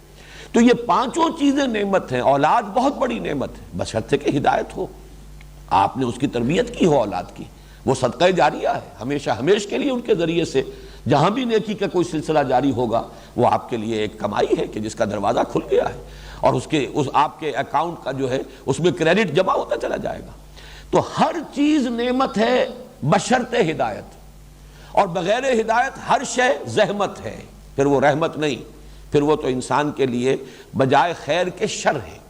بجائے بہتری کے اس کے اندر اس کے لیے ایک طرح کی مصیبت اور ایک طرح کا گویا کہ عذاب جو ہے پوٹینشلی وہ پنہا ہے۔ تو انعام سے مراد در حقیقت ہے ہی ہدایت، یعنی ان کا راستہ جن پر تیرا انعام ہوا، یعنی جن کو تو نے ہدایت عطا فرمائی۔ اور اس کے ضمن میں سورہ نساء کی آیت نمبر 69 یہ بڑی اہم ہے، اس لیے کہ جتنی وضاحت اس میں ہو گئی ہے اس کی، وہ واقعہ یہ ہے کہ قرآن مجید میں دوسرے مقامات پر اور کسی جگہ پر بھی اتنی جامع تشریح جو ہے موجود نہیں۔ من یطع اللہ والرسول، جو کوئی بھی اللہ اور اس کے رسول کی اطاعت پر کاربند ہو گیا، فاولئک مع الذین انعم اللہ علیہم من النبیین والصدیقین والشہداء والصالحین وحسن اولئک رفیقا۔ یہ چار گروہ ہیں۔ اس آیت کا ترجمہ یہ ہے کہ جو کوئی بھی اللہ اور اس کے رسول کی اطاعت پر کاربند ہو گیا، وہ گویا کہ رفاقت حاصل کر لے گا، اسے معیت حاصل ہو جائے گی، اسے رفاقت میسر آئے گی ان کی جن پر اللہ کا انعام ہوا۔ اور وہ کون ہے؟ ٹاپ موسٹ نبیین، ان کے بعد دوسرے درجے پر صدیقین، تیسرے درجے پر شہداء اور چوتھے درجے پر صالحین۔ یہ ایک بڑی اہم آیت ہے یہ، اور یہ اصطلاحات جو ہے صدیقین اور شہداء، ان کا مفہوم کیا ہے اس وقت اس کے بارے میں کچھ عرض کرنے کا موقع نہیں ہے، لیکن یہ کہ بہرحال یہ چار گروہ ہیں منعم علیہم اس آیہ مبارکہ کی روح سے۔ یہ در حقیقت درجے ہیں ہدایت کے، بلند ترین درجہ نبوت ہے، اس سے نیچے صدیقیت ہے، اس کے بعد درجہ شہادت ہے، اس کے بعد عام صالح اہل ایمان، صالح المومنین، یہ سب کے سب جو ہیں یہ منعم علیہم ہیں، جن کو کہ اللہ تعالیٰ کی ہدایت نصیب ہو گئی اور جو گویا کہ اللہ کے انعام یافتہ ہیں۔ تو صراط الذین انعمت علیہم غیر المغضوب علیہم ولا الضالین، یہ آخری آیت جو ہے یہ اپنی ترکیب نحوی کے اعتبار سے خاصی یعنی مشکلات القرآن میں سے ہے، اس کے بارے میں کچھ بات میں عرض کروں گا اگر وقت مل گیا، لیکن اس سے پہلے سمجھ لیجئے جو غیر ہیں، یعنی جو نہ تو مغضوب علیہم ہوئے، غیر ہیں مغضوب علیہم کے، یہ گویا کہ الذین انعمت علیہم ہی کی شرح ہو رہی ہے، راستہ ان کا جن پر تیرا انعام ہوا، جو نہ مغضوب علیہم ہوئے جن پر نہ تیرا غضب ہوا، ولا الضالین، اور نہ ہی گمراہ ہوئے، نہ ہی وہ گمراہوں میں سے اور بھٹکے ہوئے میں سے تھے۔ گویا کہ ایک ہی شے کو مثبت انداز میں بھی واضح کیا، منفی انداز میں بھی واضح کیا، اور ظاہر بات ہے کہ اسی طریقے سے پھر بالکل ڈسکریٹ ہو کر شے جو ہے مبرہن ہو کر واضح ہو کر آتی ہے، اور اسی کو ہم کہتے ہیں جامع و مانع تعریف۔ کسی کی ڈیفینیشن جو ہے کسی چیز کی ایسے ڈیفائن کیا جائے کہ جامع بھی ہو مانع بھی ہو، یعنی جامع ہو کہ اس شے کی کوئی حقیقت اس تعریف سے باہر نہ رہ جائے، وہ گویا کہ احاطہ کر لے اس کے تمام اجزاء کا، اور مانع ہو کوئی اور شے اس میں شامل نہ ہو جائے۔ جب تک کہ ایسی ڈیفینیشن نہ ہو کہ جو جامع ہو اور مانع ہو تو وہ صحیح معنی میں پھر ڈیفینیشن نہیں ہوگی۔ ڈیفینیشن کا تو مطلب یہ ڈیفینٹ، کسی شے کو بالکل معین کر دینا، بالکل مبرہن، بالکل واضح ہو جائے، ممیز ہو جائے، ڈیفینٹ ہو جائے، اور اس ڈیفینٹ ہونے کے لیے ضروری ہے کہ اس کی کوئی شے باہر نہ رہ جائے اور کوئی اور شے اس کے اندر داخل نہ ہو۔ تو یہ جامع و مانع جو اس کی تعریف ہے، یہ در حقیقت صراط مستقیم کی کہ ایک طرف واضح کر دیا گیا یہ چار گروہ ہیں جامع منعم علیہم، ان کے یہ چار ہیں کہ جن کے اوپر گویا کہ انعام ہوا ہے اللہ کا، ایک اعتبار سے مثبت انداز میں جامع کر دیا۔ معنی اب دو چیزیں نکال دی، غیر المغضوب علیہم ولا الضالین، جو نہ مغضوب ہوئے اور نہ گمراہ ہوئے۔ اس سے مراد کیا ہے؟ غضب جو ہے اللہ تعالیٰ کا غصہ، اللہ کا عذاب، اللہ تعالیٰ کی طرف سے پکڑ شدید۔ یہ غضب کا لفظ آتا ہے غضبان، میں نے کل بھی عرض کیا تھا، غضبناک ہو جانا، خشمناک ہو جانا،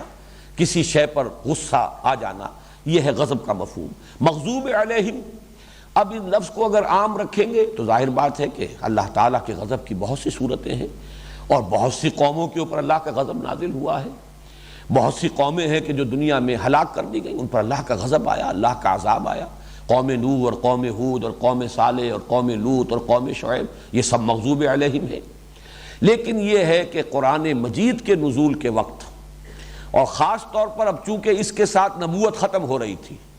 اس معنی میں وہ اللہ کا غضب جو پہلے ایسی قوموں پر نازل ہوتا رہا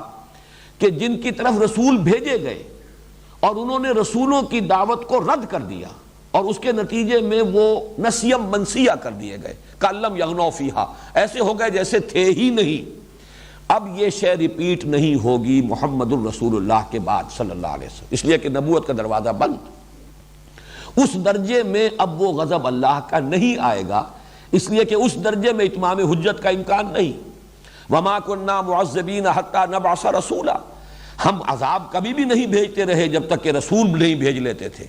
رسول کو بھیج دیا، حق مبرہن ہو گیا، دودھ کا دودھ پانی کا پانی ہو گیا، کوئی اشتباہ نہیں رہا، کوئی شک و شبے کی گنجائش نہیں رہی۔ پھر بھی اگر کوئی غلط راستے پر مصر ہے تو عذاب الہی کا کوڑا جو ہے اس کی پیٹھ پر برسے کا وہ مستحق ہے، اب کسی رعایت کا مستحق نہیں رہا۔ اب گویا کہ عذاب استیصال جو ہے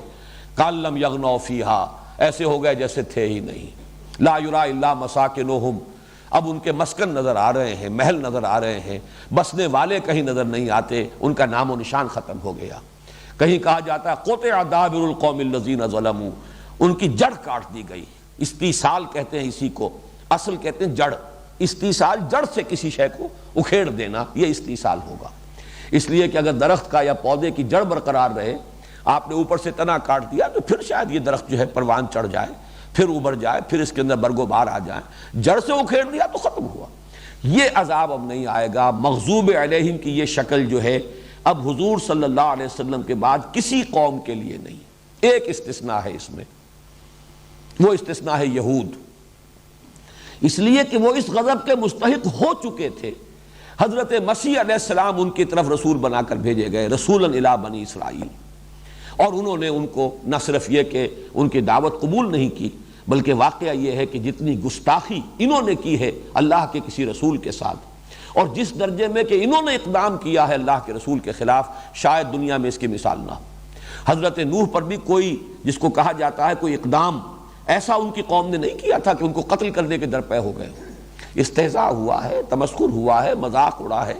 لیکن یہ کہ جیسے کہ حضرت مسیح کو ولد الزنا قرار دے کر، اور پھر یہ کہ وہ جادوگر قرار دے کر، مرتد قرار دے کر، واجب القتل قرار دے کر، اور پھر واقعتاً اپنی حد تک تو سولی پر چڑھا دینا، اب اس سے آگے تو کوئی معاملہ نہیں ہو سکتا کسی کے کفر اور عناد کا۔ انہوں نے تو اپنے طور پر تو سولی پر چڑھا دیا، یہ دوسری بات ہے اللہ نے انہیں زندہ اٹھا لیا۔ اس اعتبار سے مستحق تو ہو چکے ہیں، لیکن ابھی ایگزیکیوشن نہیں ہوئی ہے، ابھی اس عذاب کی ان کے اوپر تنفیذ نہیں ہوئی ہے۔ وہ سینٹنس تو پاس ہو چکا ہے لیکن ابھی اس کی ایگزیکیوشن ہونی ہے، لہٰذا اس پر تقریباً تمام مفسرین کا اتفاق ہے کہ مغضوب علیہم سے مراد یہاں پر یہود ہیں، اور قرآن مجید سے اس کے شواہد موجود ہیں۔ چنانچہ یہ لفظ آتا ہے سورہ بقرہ میں 2 مرتبہ آیا بنی اسرائیل کے لیے، آیت نمبر 61، ضربت علیہم الذلۃ والمسکنۃ وباؤوا بغضب من اللہ، اللہ کا غضب لے کر لوٹے، اللہ کا غضب ان پر ہو چکا ہے، ابھی اس کا صرف ظہور باقی ہے، پھانسی کا حکم ہو چکا ہے، ابھی اس مجرم کا یا ملزم کا پھانسی لگنا باقی ہے، لیکن یہ کہ فی الواقع وہ اس کے مستحق ہو چکے ہیں۔ باؤوا بغضب من اللہ، سورہ بقرہ ہی میں پھر آیت نمبر 90 میں فرمایا وباؤوا بغضب علی غضب، غضب پر غضب، اللہ کے غصے پر غصہ، یہ تو انہوں نے کما لیا ہے، یہ تو ان کے حساب میں درج ہے، اس کے لیے وہ مستحق ہو چکے ہیں پورے طور سے۔ اور چونکہ جیسا کہ ابھی ہم اب اگلے ہی درس سے انشاءاللہ اب سورہ بقرہ کا آغاز کریں گے، تو سورہ بقرہ کا اور سورہ آل عمران کا باہم کیا رشتہ ہے اس پر بحث ہوگی، تو نوٹ کر لیجئے یہ دونوں جوڑے ہیں، آپس میں جوڑے کی یہ صورتیں ہیں، ایک جوڑے کی شکل میں ہے، لہذا مضامین میں بڑی مناسبت اور مشابہت ہے۔ یہ مضمون جو میں نے آپ کو سنایا ہے، ضربت علیہم الذلۃ والمسکنۃ وباؤوا بغضب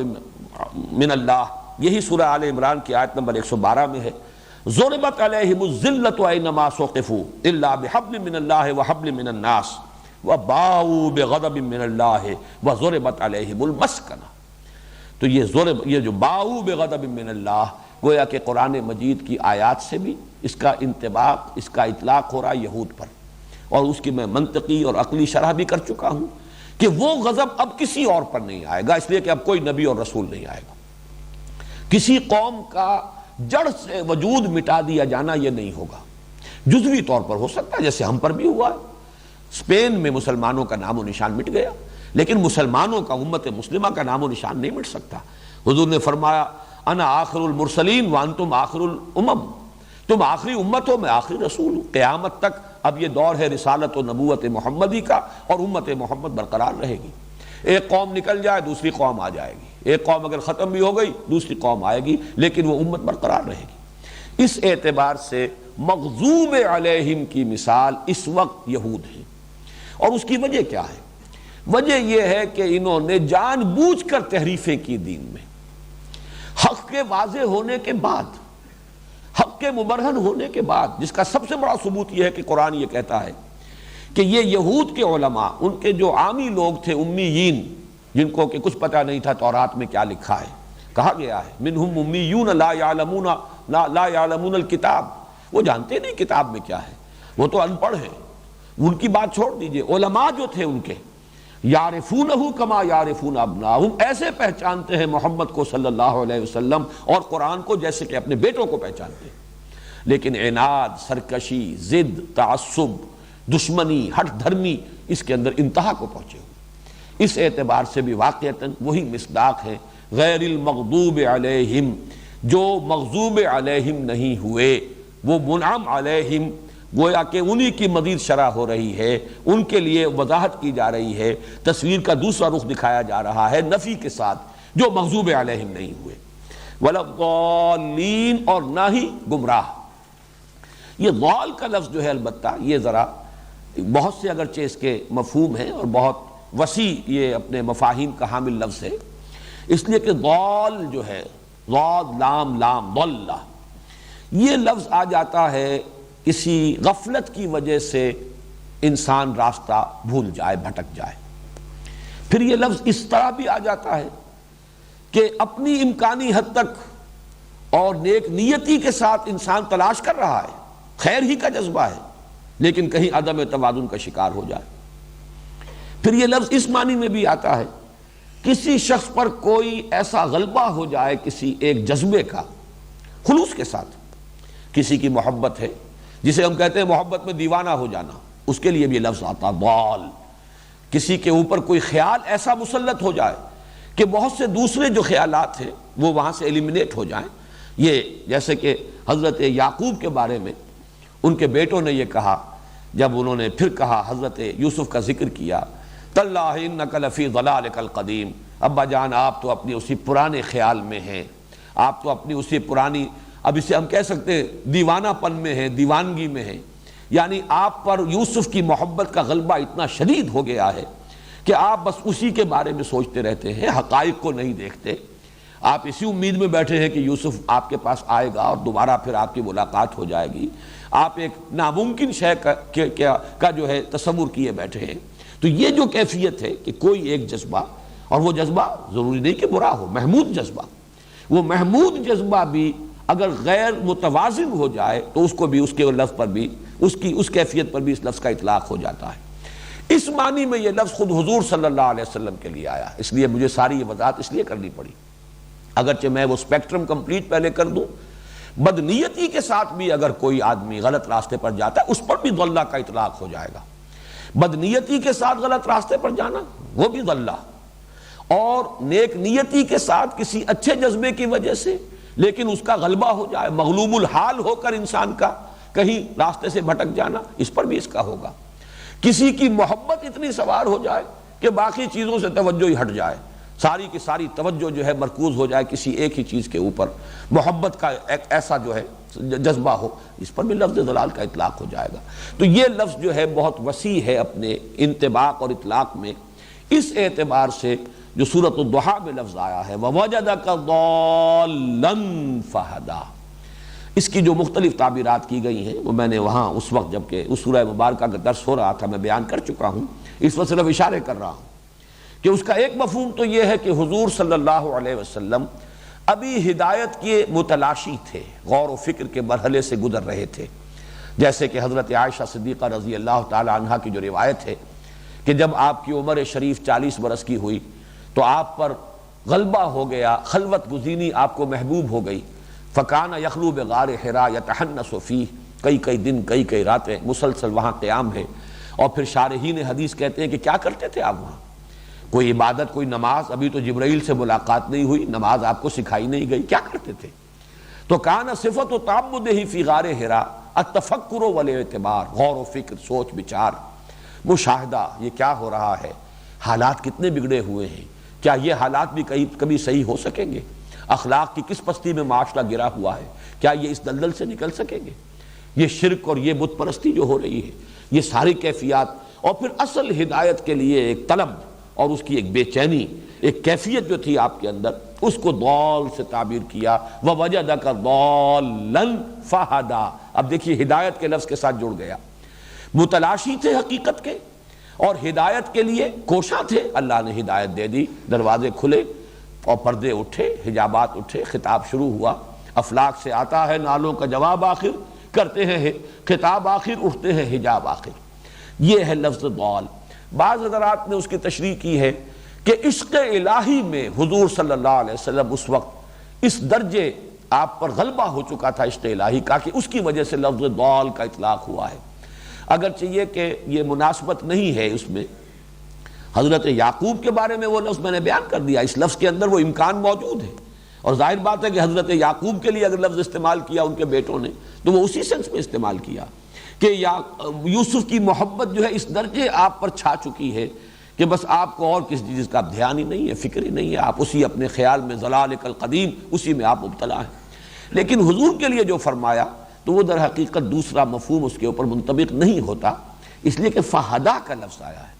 وَوَجَدَكَ ضَالًّا فَہَدَىٰ. پایا آپ کو کہ آپ تلاش حقیقت میں سرگرداں تھے.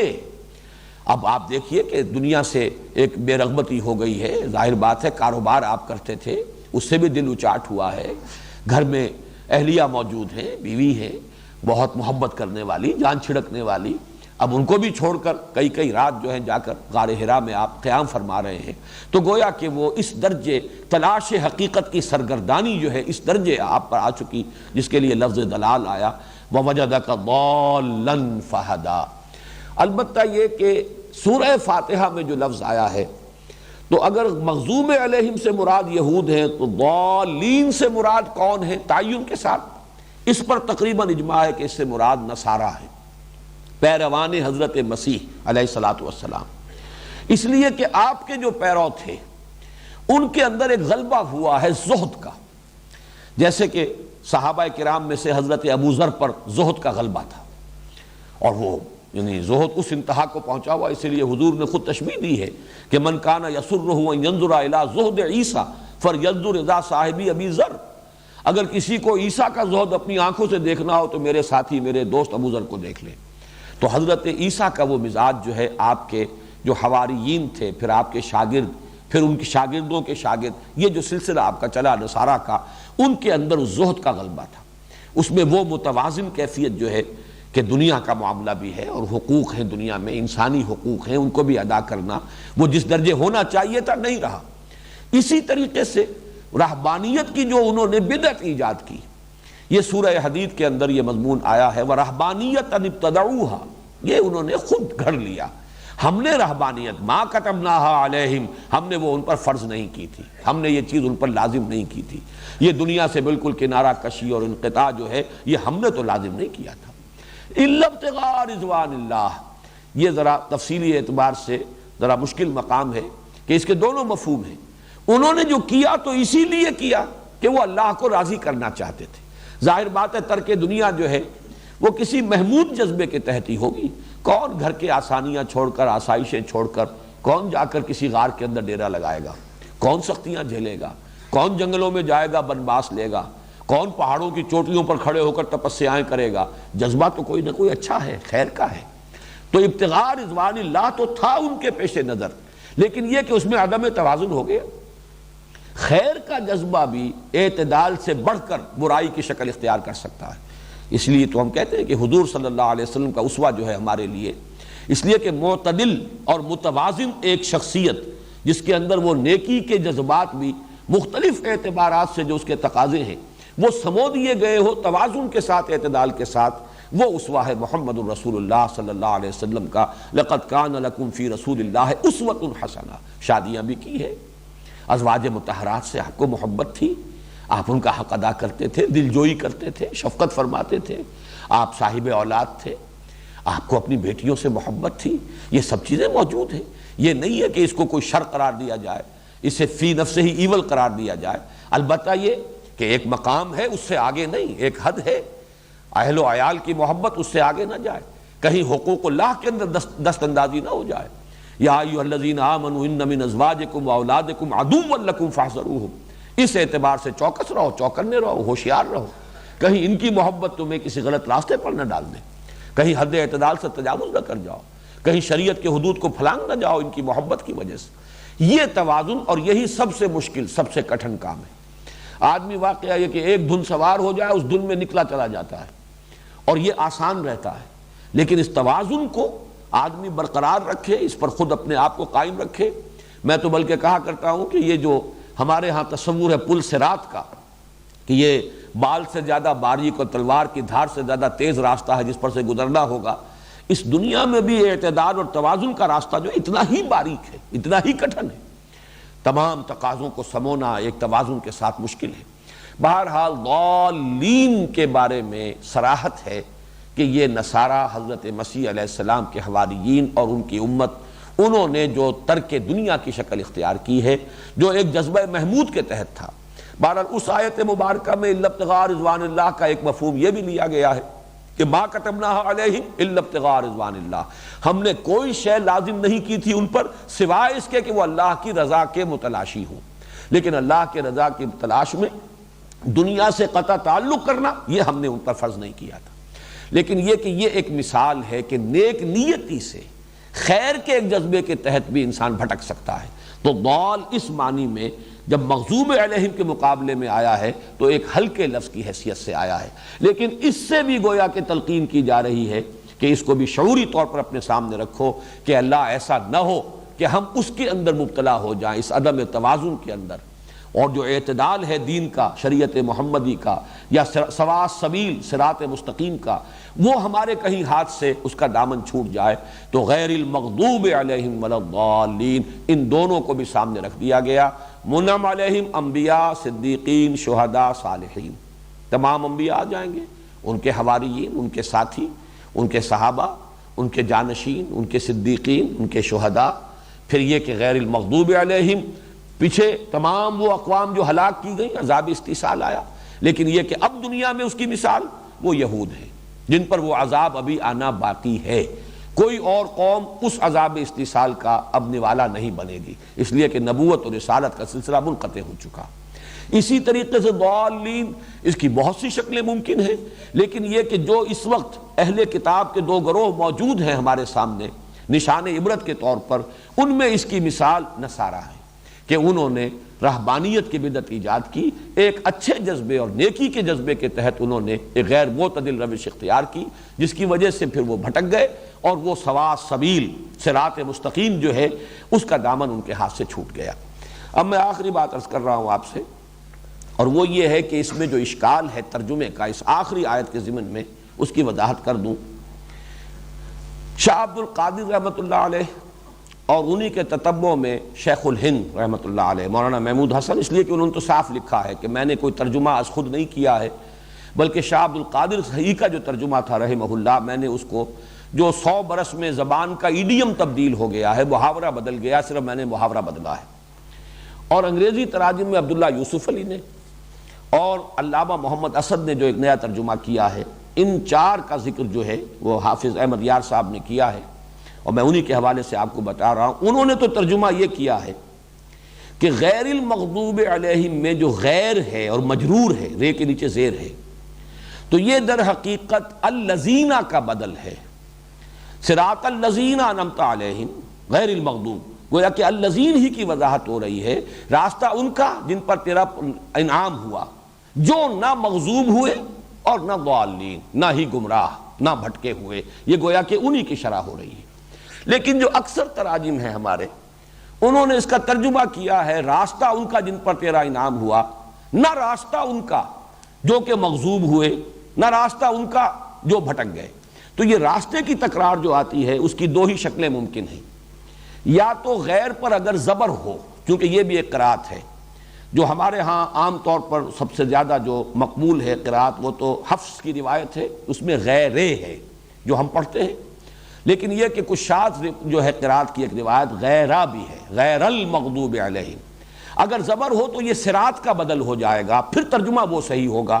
کہ جو عام طور پر کیا جاتا ہے، راستہ ان کا جن پر تیرا انعام ہوا، نہ راستہ ان کا جو مغضوب علیہم ہوئے، نہ راستہ ان کا جو ضالین ہوئے، جو بھٹک گئے۔ ایک اور امکانی صورت، چونکہ ان حضرات کے علاوہ تقریباً سب نے ترجمہ یہ کیا ہے، تو اس کی کوئی توجیہ جو ہے کیا ہے، تفصیل سے تو کسی نے بیان کی ہو میرے علم میں نہیں ہے، لیکن ایک اور توجیہ میرے سامنے آئی ہے کہ یہ اتنا اجماع اگر ہوا ہے اس ترجمے پر، تو شاید وجہ یہ ہو کہ اس آخری آیت میں صراط کا لفظ محذوف مانا گیا، اہدنا الصراط المستقیم، صراط الذین انعمت علیہم،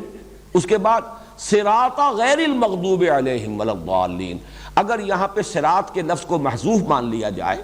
تو پھر غیر جو ہے یہ اس کا مضاف الیہ بن جائے گا، اور مضاف الیہ ہونے کی صورت سے وہ روایت حفص میں اس کا مجرور ہونا بھی برقرار رہے گا، اور ترجمہ بھی وہ ہو جائے گا جو ترجمہ کے عام طور پر مترجمین نے کیا ہے۔ ویسے معنی کے اعتبار سے کوئی فرق نہیں ہے، صرف ترجموں میں چونکہ یہ فرق آتا ہے اس کی وجہ سے کوئی اشکال پیدا ہو سکتا ہے ذہنوں میں، اس لیے اس کی وضاحت کر دی ہے کہ یہ دو ہی امکانات ہیں، یا صراط کا بدل مانا جائے، تو اگر صراط کو یہاں پر محذوف نہ مانا جائے تو غیر پر زبر آئے گی، پھر غیر المغضوب علیہم ولا الضالین، گویا کہ یہ صراط کا بدل ہے،